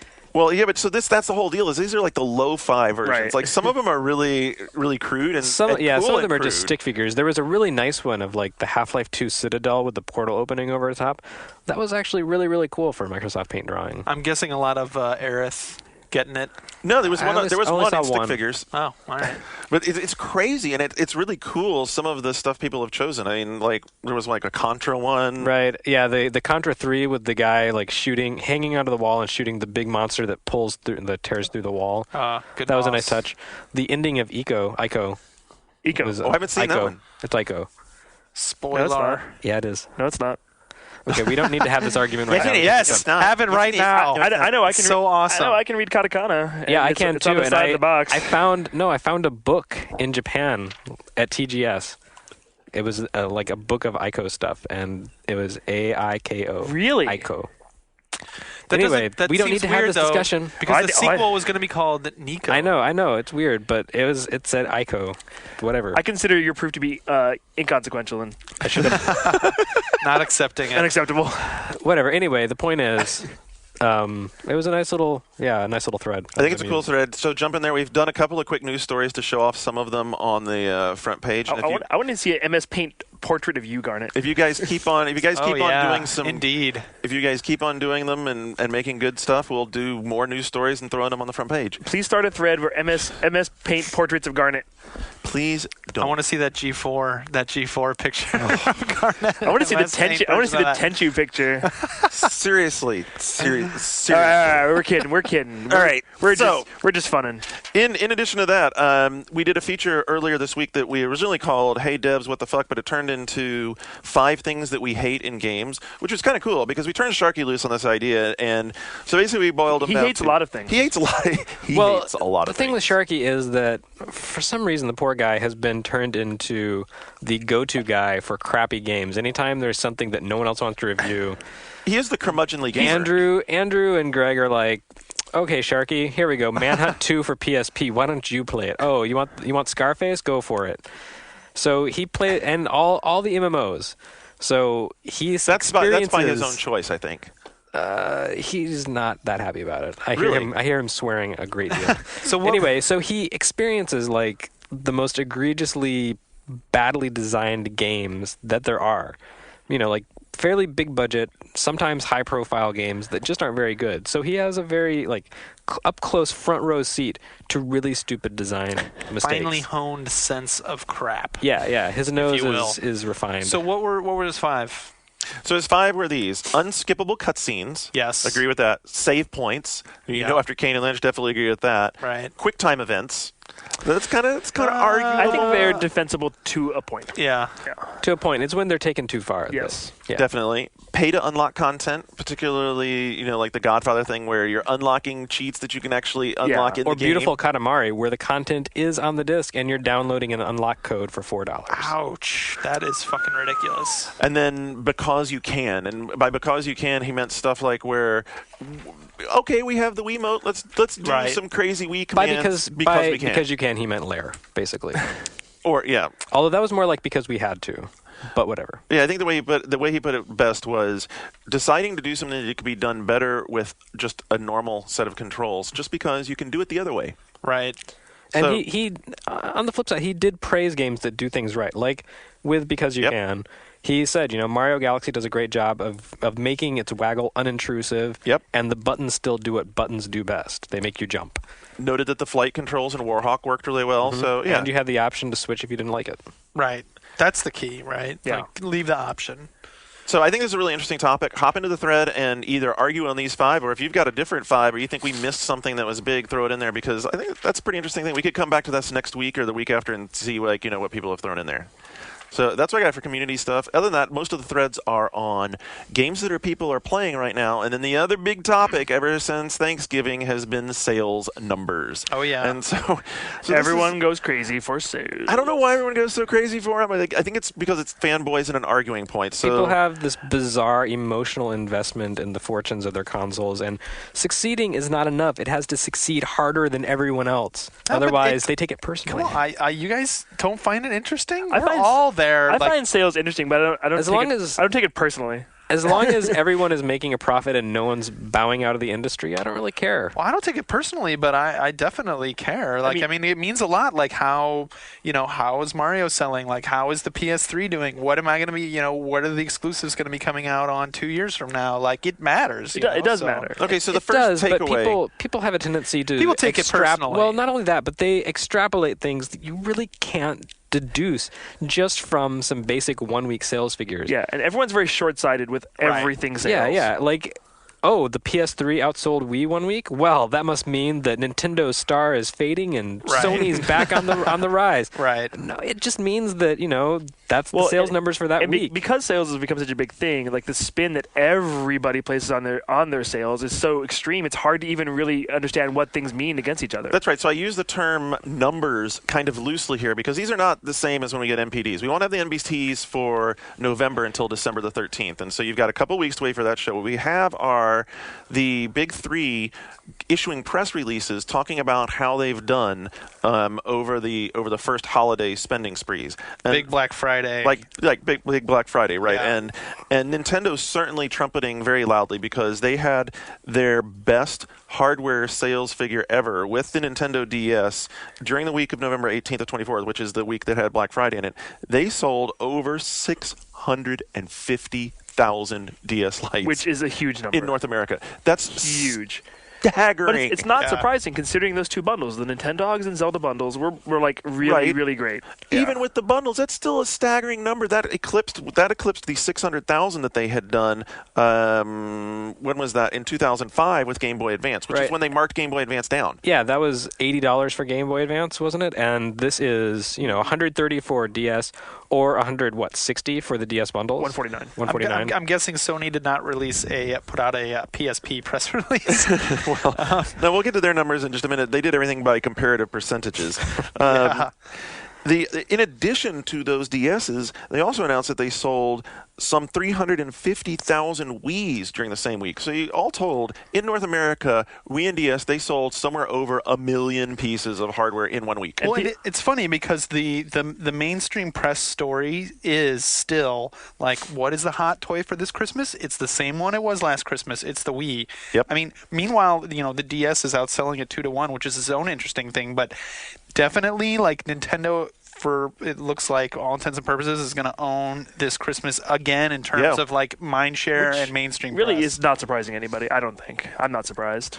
So the thing that might be a bit of a surprise, because I think maybe it was just popular sentiment. I know that a lot of people were pulling for PS3 to have a good showing, and PS3 did have a good showing. So this is not raining on this their is parade. pretty controversial. I mean, continue speaking Because I don't know if you saw what came out later today, but keep going. Okay. So first of all, Microsoft issued a statement of how much they had sold. No, actually, Sony's statement came first. Sony's statement came like 3 days ago about their percentages. About percentages, but Right. Microsoft was specific about how many Xbox 360s they sold, and that was 310,000 360s sold over that same week that we're talking about with Black Friday. Right.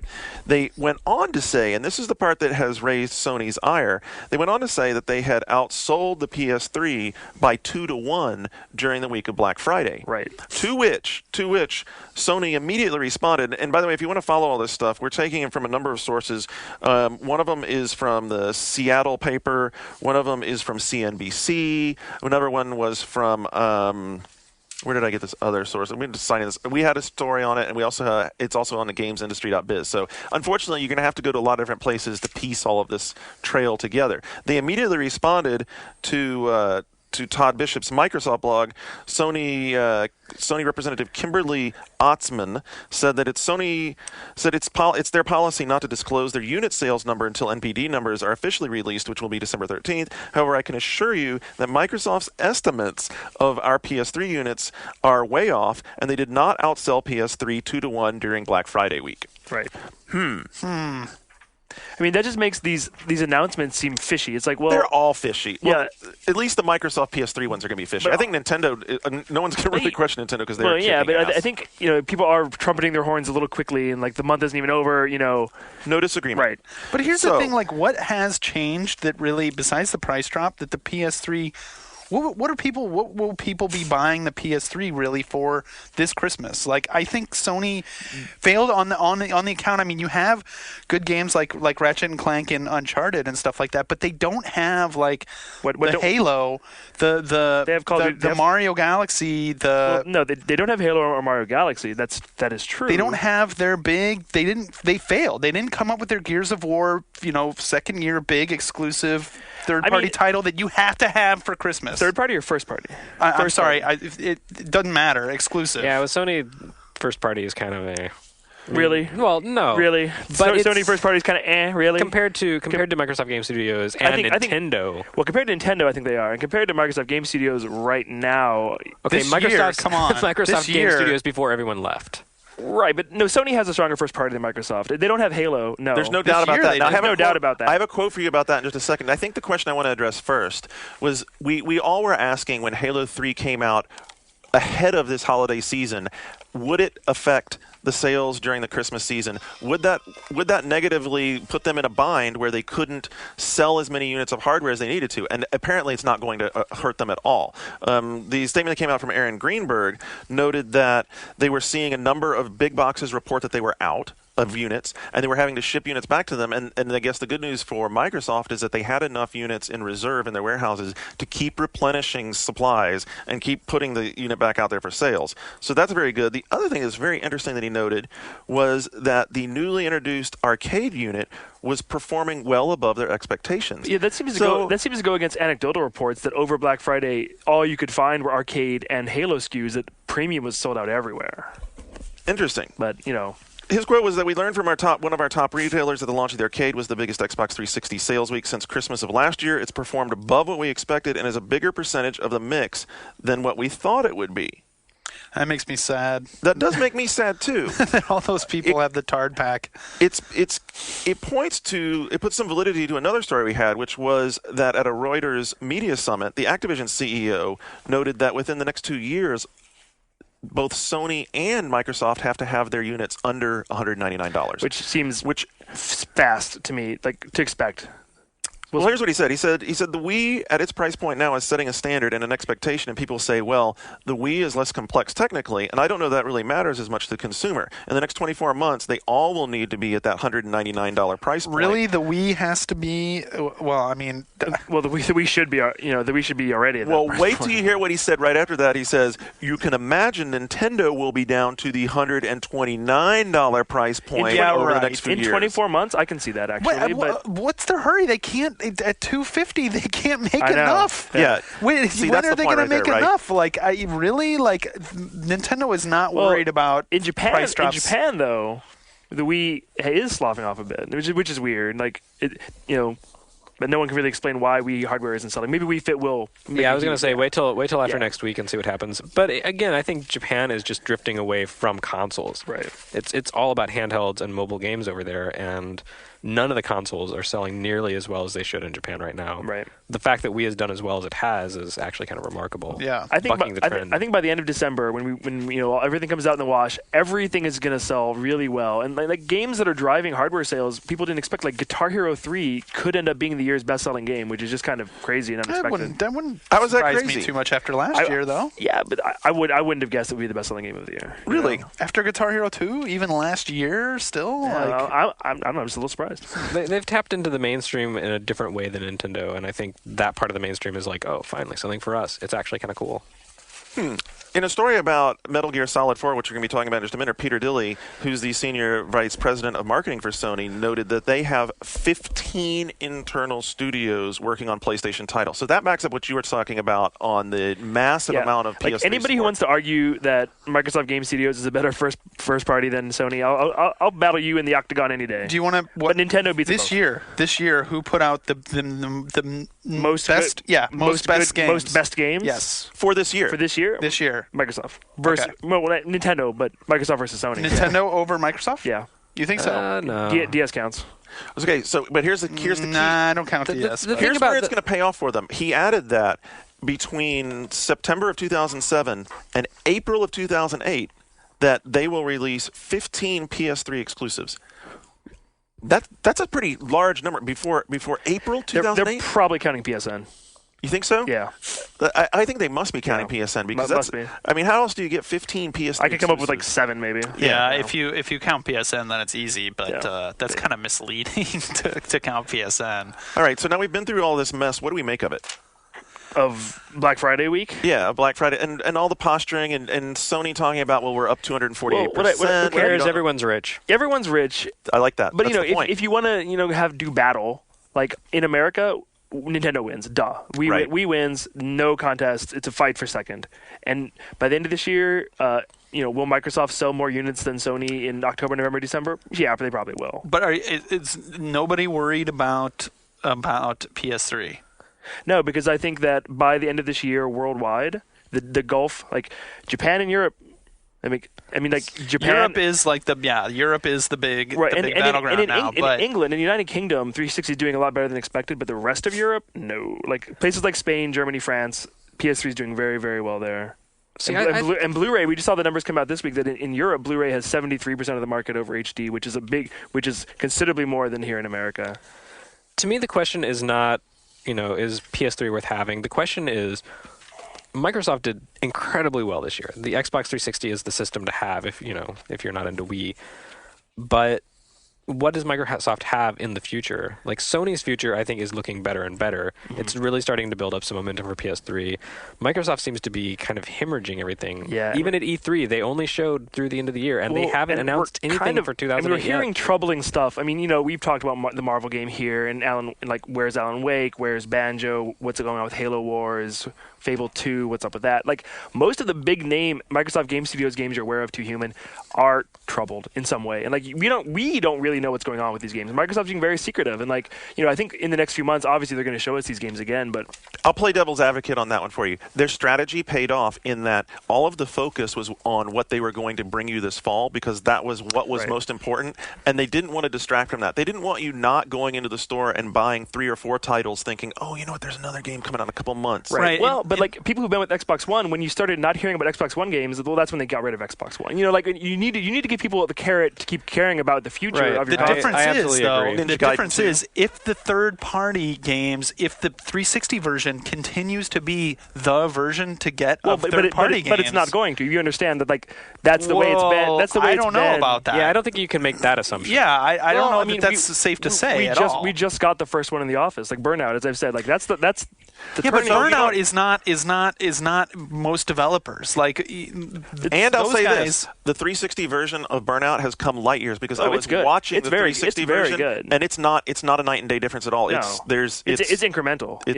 It's marginally incremental because I really thought that the PS3 version was going to be, oh my god, I have to have the PS3 version, and now after watching Greg Ford play the 360 version, it's not like an orange box. So that's the challenge because Microsoft put there are enough good 360 exclusives for the average gamer probably for the next 4 to 6 months to continue people still playing Mass Effect, Halo. But as I've said, I think the difference will be when PS3 becomes viable in Japan finally, which is starting to be a little bit in the last 3 weeks. Just in the last 3 weeks, PS3 seems slightly viable in Japan. When it becomes actually viable, and 360 is not viable. If you look at the difference in what Winning 11 or what Muso 6 sold, it's a big difference. And those games in Japan aren't doing anything. Right, in Japan. So when Japanese companies, when it's no longer good for them to make 360 games, that will change things a little bit.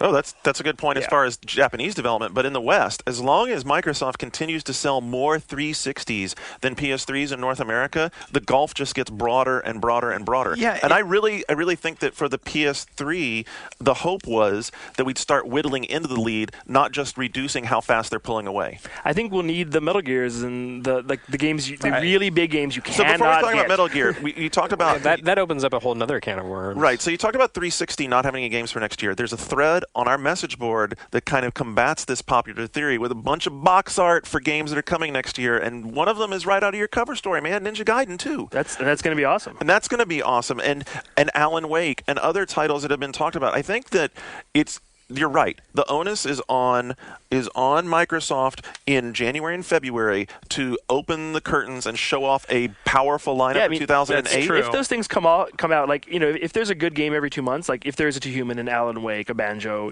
a Gears of War 2, whatever, they could have a really solid year. They can. And keep fighting tooth and nail, and it's going to be a great battle. This generation continues to be a really good fight for years to come. Exactly. If they are able to maintain their strategy. I'm not saying 360 is going to collapse in a year. It's going to be oh, it's just like a Dreamcast. No, of course not. They've come so far. It does, though. They do not looking into next year. They do not have the apparent hits that they did this year. Though this year it did turn out where every month or every other month there were the hits. But you know what? We're not. We talking didn't know about them then yet. Well, we knew about some of them. We knew about the Halo. We knew about Mass Effect. We didn't know about necessarily Crackdown. We didn't know about there were a lot of surprises. Anyway, what we're not talking about is the Wii. Nintendo is also not talking about next year a lot at all. The weird thing is, you have Mario Kart, you have Wii Fit. We have Smash Brothers, Mario Kart, Wii Fit, and presumably Animal Crossing, and that could be enough. That's what's crazy. That is enough. That is enough. That is enough. But I think there's a lot of enough for you. I mean, it might be enough for sales how and whatever. How many games did I enjoy playing on Wii this year? Oh, that's right, 3. And were you happy with that? No, exactly. That's what I'm saying. But Mario's still my favorite game. I'm not arguing. I'm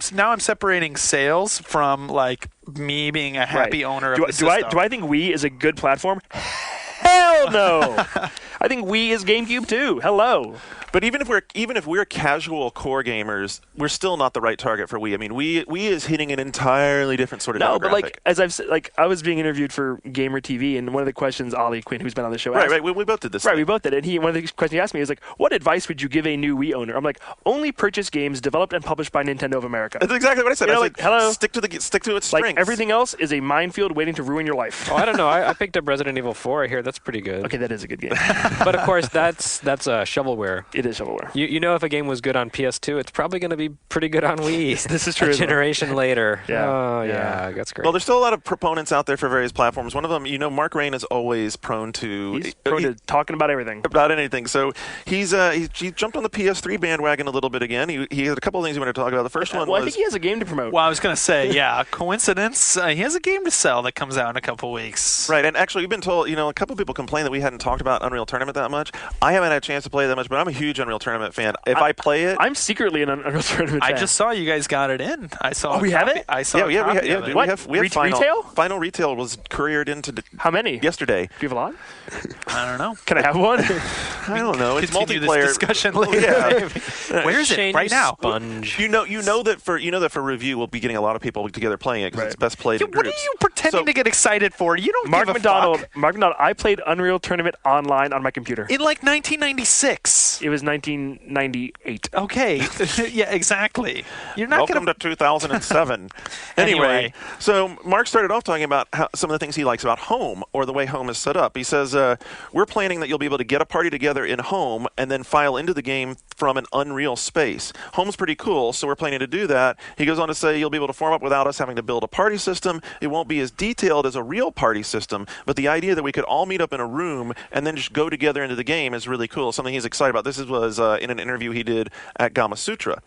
And he goes on to say that he wishes the 360 would do something similar like this, and that really? he's hoping that it will at some point.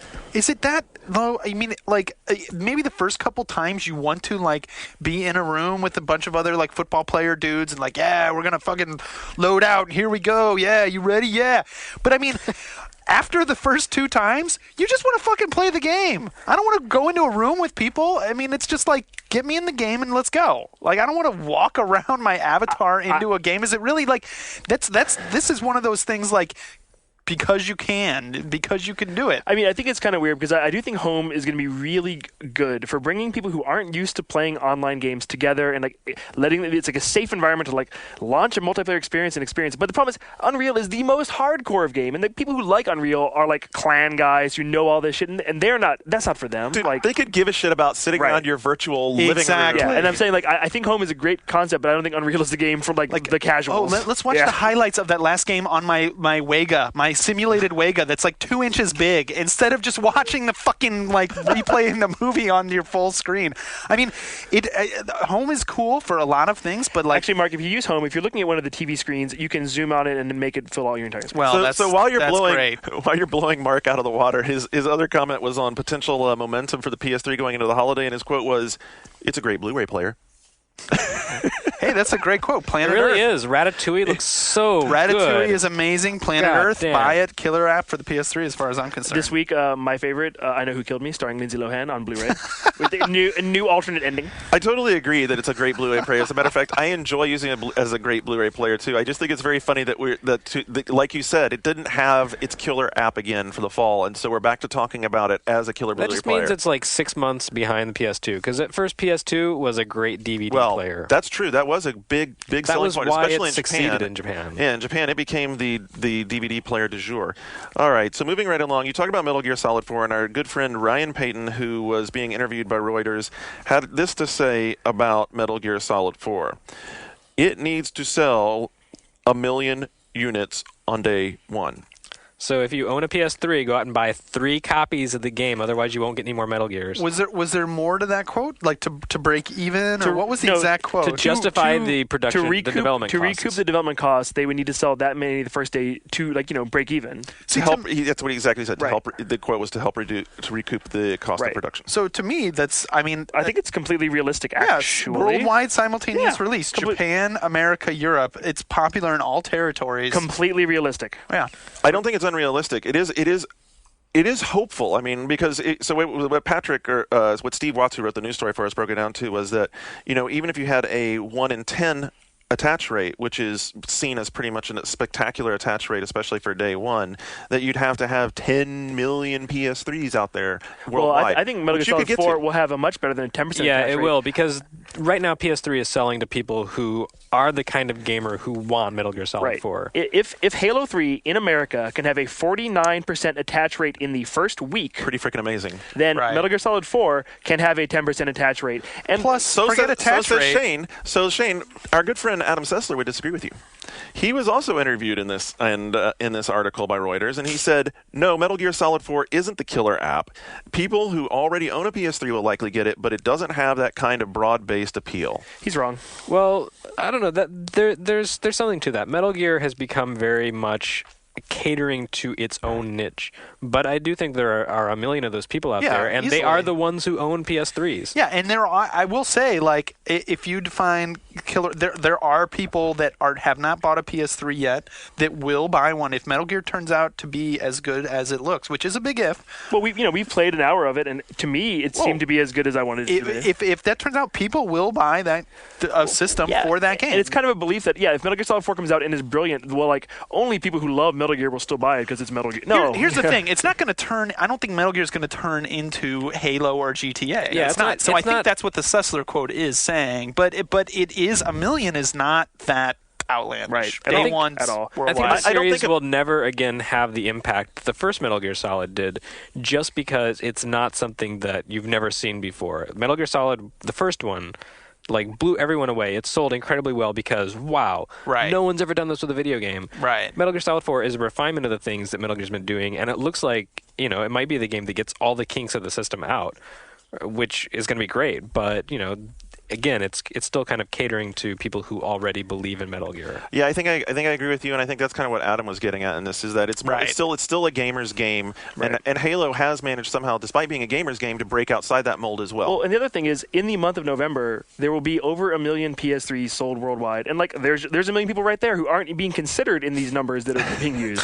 So there you go. There's another million. There's another million. The idea that Metal Gear can't sell 1 million is retarded. Okay. Right. No, I think it can sell 1 million. I think it can sell 1 million first day, but I think the answer is somewhere in between. I don't think it's going to be Halo 3 numbers either. I think the real significance of the fact that it needs to sell 1 million copies on day one, I think that just what it really says is a lot about the current system of game development, about the rising costs, about the impracticality, how so few developers can afford to do this, how few publishers can afford to take risks, how big budget titles are going to become increasingly homogenized because they have to be safe.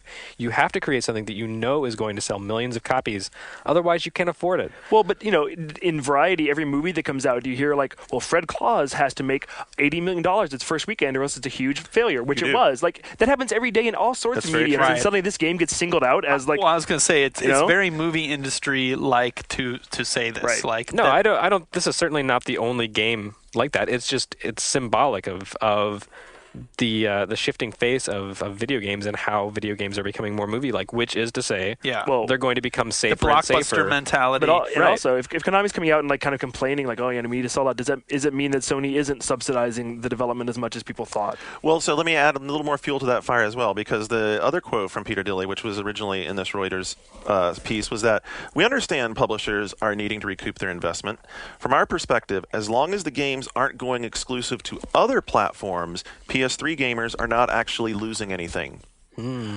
I'd say that pretty much confirms everything you might have thought as far as maybe them not subsidizing as much as you originally thought and it being a multi-platform release. Well, you've seen, already the commercials that you're seeing this fall for the PlayStation 3, you guys have seen them, right? With Metal Gear, yeah. Metal Gear, yeah. It starts off with Metal Gear. There's a good chunk for a game that's not coming out for months. I can't imagine, that's Sony right there. It also frustrates me that they have that Gran Turismo part at the intro and they haven't given us the damn frickin' demo in I thought it was America. a bad sign that going into the fall, to be honest, in that commercial, just to stay on it, not that I wouldn't do the same thing if I was Sony, but that they're showing a game, they show 2 games actually that are not out yet out of 4, and that's really? It kind of reminds me of when you first bought your Super Nintendo back when it was first launched, and there were all these games like Zelda: A Link to the Past that weren't going to be available for a year. Well, You're like, what's with these games? I bought the system and I can't play these games we yet. promise the good games are coming at some point. Last Christmas 2006 in Japan, You gave me your heart. there was a Final Fantasy 13 commercial in Japan for a PlayStation 3 commercial. Right. And that game's coming out in like, who knows? Oh, yeah, wait, we're getting that demo, though. We got like 4 more weeks. I fucking wish. All right, so one game a lot of people did buy, especially in the past week, was Rock Band, and immediately we started hearing all kinds of reports about problems with the peripherals, in particular the guitars, and there's also been several number of problems with the drums. And I have to tell you, one thing that bugged me was when I opened the retail kit for Rock Band, there's this giant pink sheet that says, if any of the stuff in this box breaks, don't take it back to the store. That sends up a red flag to me. It's like, we know this shit's going to break, and when it does, the people at the store, they're retarded. They don't want to help you. Please call us. The good news is everyone who has called the EA helpline has had really good experiences, so that's a bonus right there. The main problem is with the guitars, right? The main problem is with the guitars and harmonics. Strum bar. So we were after harmonics, and actually, before they responded just to us, they responded to everybody with a statement that says, many of you have contacted us regarding your guitar controllers. As sometimes happens when new products first go into manufactured, we discovered an imperfection with the strum bar in an early production run of guitars that were shipped at launch. We want to inform you that we have since identified and fixed the issue in all subsequent production runs of the guitars. So if you're experiencing a problem with your guitar or any other Rock Band instrument, simply visit the customer support website. We'll send a replacement immediately. Harmonix is dedicated to 100% customer satisfaction, and to those of you who've encountered any hardware issues, we're sorry for the hassle, which is great. Yeah, but it does suck for everybody who got excited, who lined up on that night to get it. Well, Suddenly they're a 3-piece band. and I hope to God that they really did have a manufacturing problem, and that they really did get on top of it, and that they're not just blowing smoke. You know, I mean, hopefully this is all on the up and up. And I'm also concerned about what's going to happen with the drum sets. I mean, we've heard a lot of reports of people having, drum pads go bad or breaking the bass pedal. I mean, there's a lot to be concerned about. The game is totally dependent on its peripherals. So, this is one of those things that time's going to tell. Right. Did we talk at all ever about, did you guys talk about Guitar Hero 3 Wii being mono? Mono, yeah. No, but we didn't talk about it, but they confirmed it. What a screw-up is that? They're God. Oops. But the excuse is kind of like, well, if you're a Wii gamer, you probably don't really care about high fidelity so much. You're probably playing on a 12-inch TV Your black with and white a single mono Casio. tinny speaker. Yeah. Don't worry about it. Wii gamers are less discerning folk. Such a screw-up. That's Such a so- right? Like, so as terrible. you switch between Chicken Shoot and Ninja Breadman 2, I think it plays right into that perception about the Wii, and that Yeah. just sucks. On the subject, Even the quality assurance testers are casual gamers. On the subject of the Guitar Hero guitars, I will give Harmonix yet more props because they are also aware of the incompatibility with the PS3 Guitar Hero guitars. which is very frustrating. Which is very frustrating because right now, the box that you buy Rock Band in, despite being expensive, only has one guitar. So if you Yeah. want to play guitar and bass, you need another guitar. Well, and the way to do that is to call Harmonix and be like, yeah, my guitar broke, I need another one. And then they send you another one. and you hold on to the original? Exactly. That's what people are doing. Are you advocating fraud on this podcast, Shane Bettenhausen No. of EGM Magazine? I'm advocating that they should have done something about the guitar situation because it is kind of a bummer because you see it being played with 4 people and you want to play it with 4 people and you only get one guitar. Agreed. Regardless, they are committed to providing the best play experience possible and are working hard to ensure that we solve these problems as soon as possible. So, I mean, look, no one told Harmonix they needed to fix compatibility with the Guitar Hero guitar. It's pretty stand-up of them to actually go to this extent of effort. Let's hope they do it. Yeah, I definitely do. Okay, last but not least, we have some upcoming Xbox updates. The first one, backwards compatibility, had been a big subject. We made fun of them a lot. Xbox 360 adding 83 more titles. That's a lot. Which do not include Riddick. Which do not include Riddick. However, and it's a lot of sports games and a lot of stuff that's not a that big deal. Some of these are actually pretty cool. Armed and Dangerous, which we thought would never be added. That's the old LucasArts thing. With The Monty Python-esque humor. Yeah, which was really actually pretty funny. Shark Gun, awesome. Baldur's Gate Dark Alliance, The Bard's Tale, Blink's Time Sweeper, which first party, you thought that would have been there a long time Shane, ago. big fan. Is Blinks 2 on there? Blinks 2 is not on there. Isn't that bizarre? Damn it. Maybe Blinks another 1 year from now. Is Morrowind on there? I keep wanting to play Morrowind. It does not appear to be on there. Negative. Hunter the Reckoning, though. You can get into that if you want. Oh, Mark, boy. you like that one. Yeah.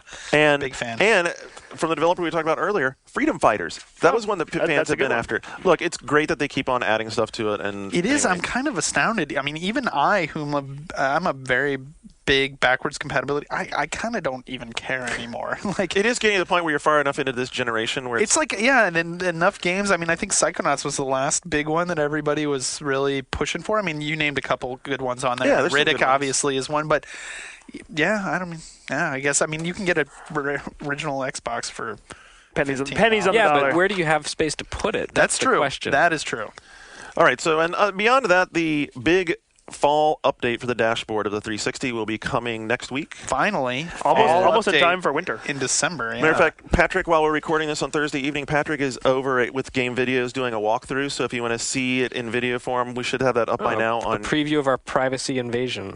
preview of the. So that's the big thing, right? So let's talk about that part where you can see a gamer tag's friends list. So the idea behind this was very MySpace, just where if Mark and I are friends and Mark has someone who's a friend that I wanted to connect with, I don't have to know how to spell his gamer tag or whatever. I can just click through and send him a friend invite. It's kind of cool, but if they're going to do this, I wish they would double or triple the amount of friends you can have, because it seems like it's going to open the floodgates of people you don't know asking you to be your friend. That's true. And actually, Patrick asked them a question about this today, and they said that the 100 friend limit is something that they are actually working on solving. Well, and Sony needs to solve that problem as well. But it is a technical limitation that they're saddled with for the time being. It's not going to be fixed in this dashboard update at all. So get your I hopes think up about moving that. forward for both, that's a thing that is going to be an issue. Now, what I find odd about the way they did this update is that they elected to set the default setting for this thing open so that if you don't go in and manually change it, your friends list is exposed to God and everyone who knows you can figure out. So you play with me,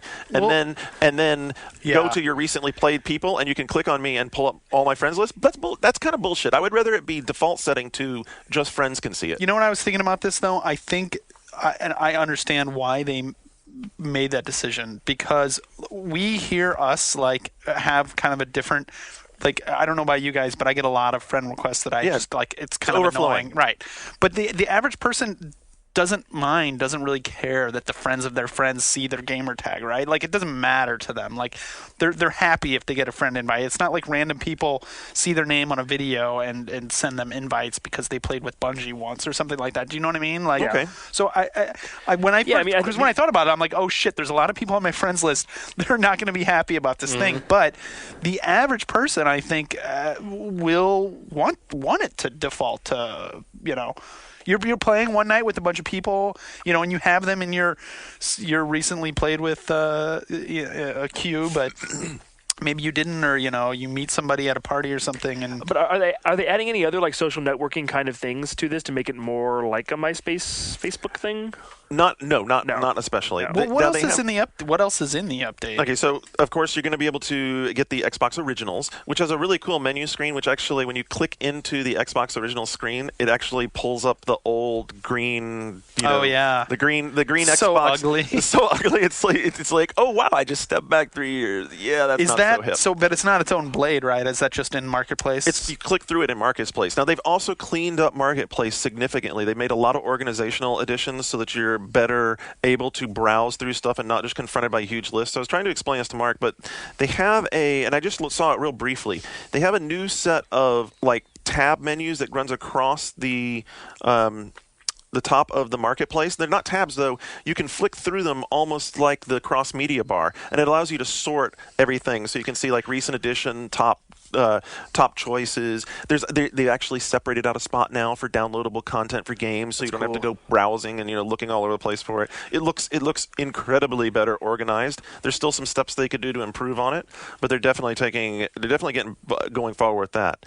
They also have a new thing they're adding that's called Inside Xbox, which is basically it's like PlayStation Underground but built into the dashboard. The one that they showed was Major Nelson doing a piece on some upcoming game. So and it's all streaming, drops the video in. So that's cool. I was waiting for who was the first company that was going to do that, because I think that is the future. And Wii and PlayStation, people will love it, and it's your chance to do free ads. That's really smart, I think. So that's going to be on the Xbox Live Blade. Actually, they did add a little bit of MySpace kind of stuff to it. They've allowed you some expanded space to open up your bio with an enhanced online profile. So you can have instead of just the little, what was that, motto? Is that what they called it? Yeah. So instead of just a little motto space, you have a larger space nice to type out like a little background, whatever the hell you want to put there. Thank God on that, because I have so many people I don't remember who they are, and unless their motto gives a clue as to who they are, like I end up kicking them off the list. Now, can we take photos of ourselves at extreme angles that make us look skinny and show off our cleavage to good effect? Because otherwise, it's not really MySpace. That's true. So there you go. And the expanded friends list access, let me give you a couple more details on that.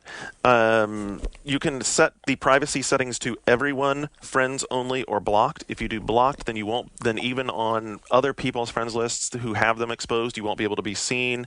If you go to xbox.com/FOF, you can set up your privacy settings now so that you won't have to worry about them taking effect automatically on December 5th. What's FOF? Friends of friends. Okay. There you go. So that would be xbox.com/ Freedom of information. FOF. We talked about the enhanced parental controls, which is going to include the timer clocks, which is that's good for especially maybe people who are buying the arcade version for their kids or Not whatever. good for kids. Navigation cleaned up quite a bit, and then finally, and this is the part that apparently David Ellis says is the lead pipe cinch. Remember us talking about DivX?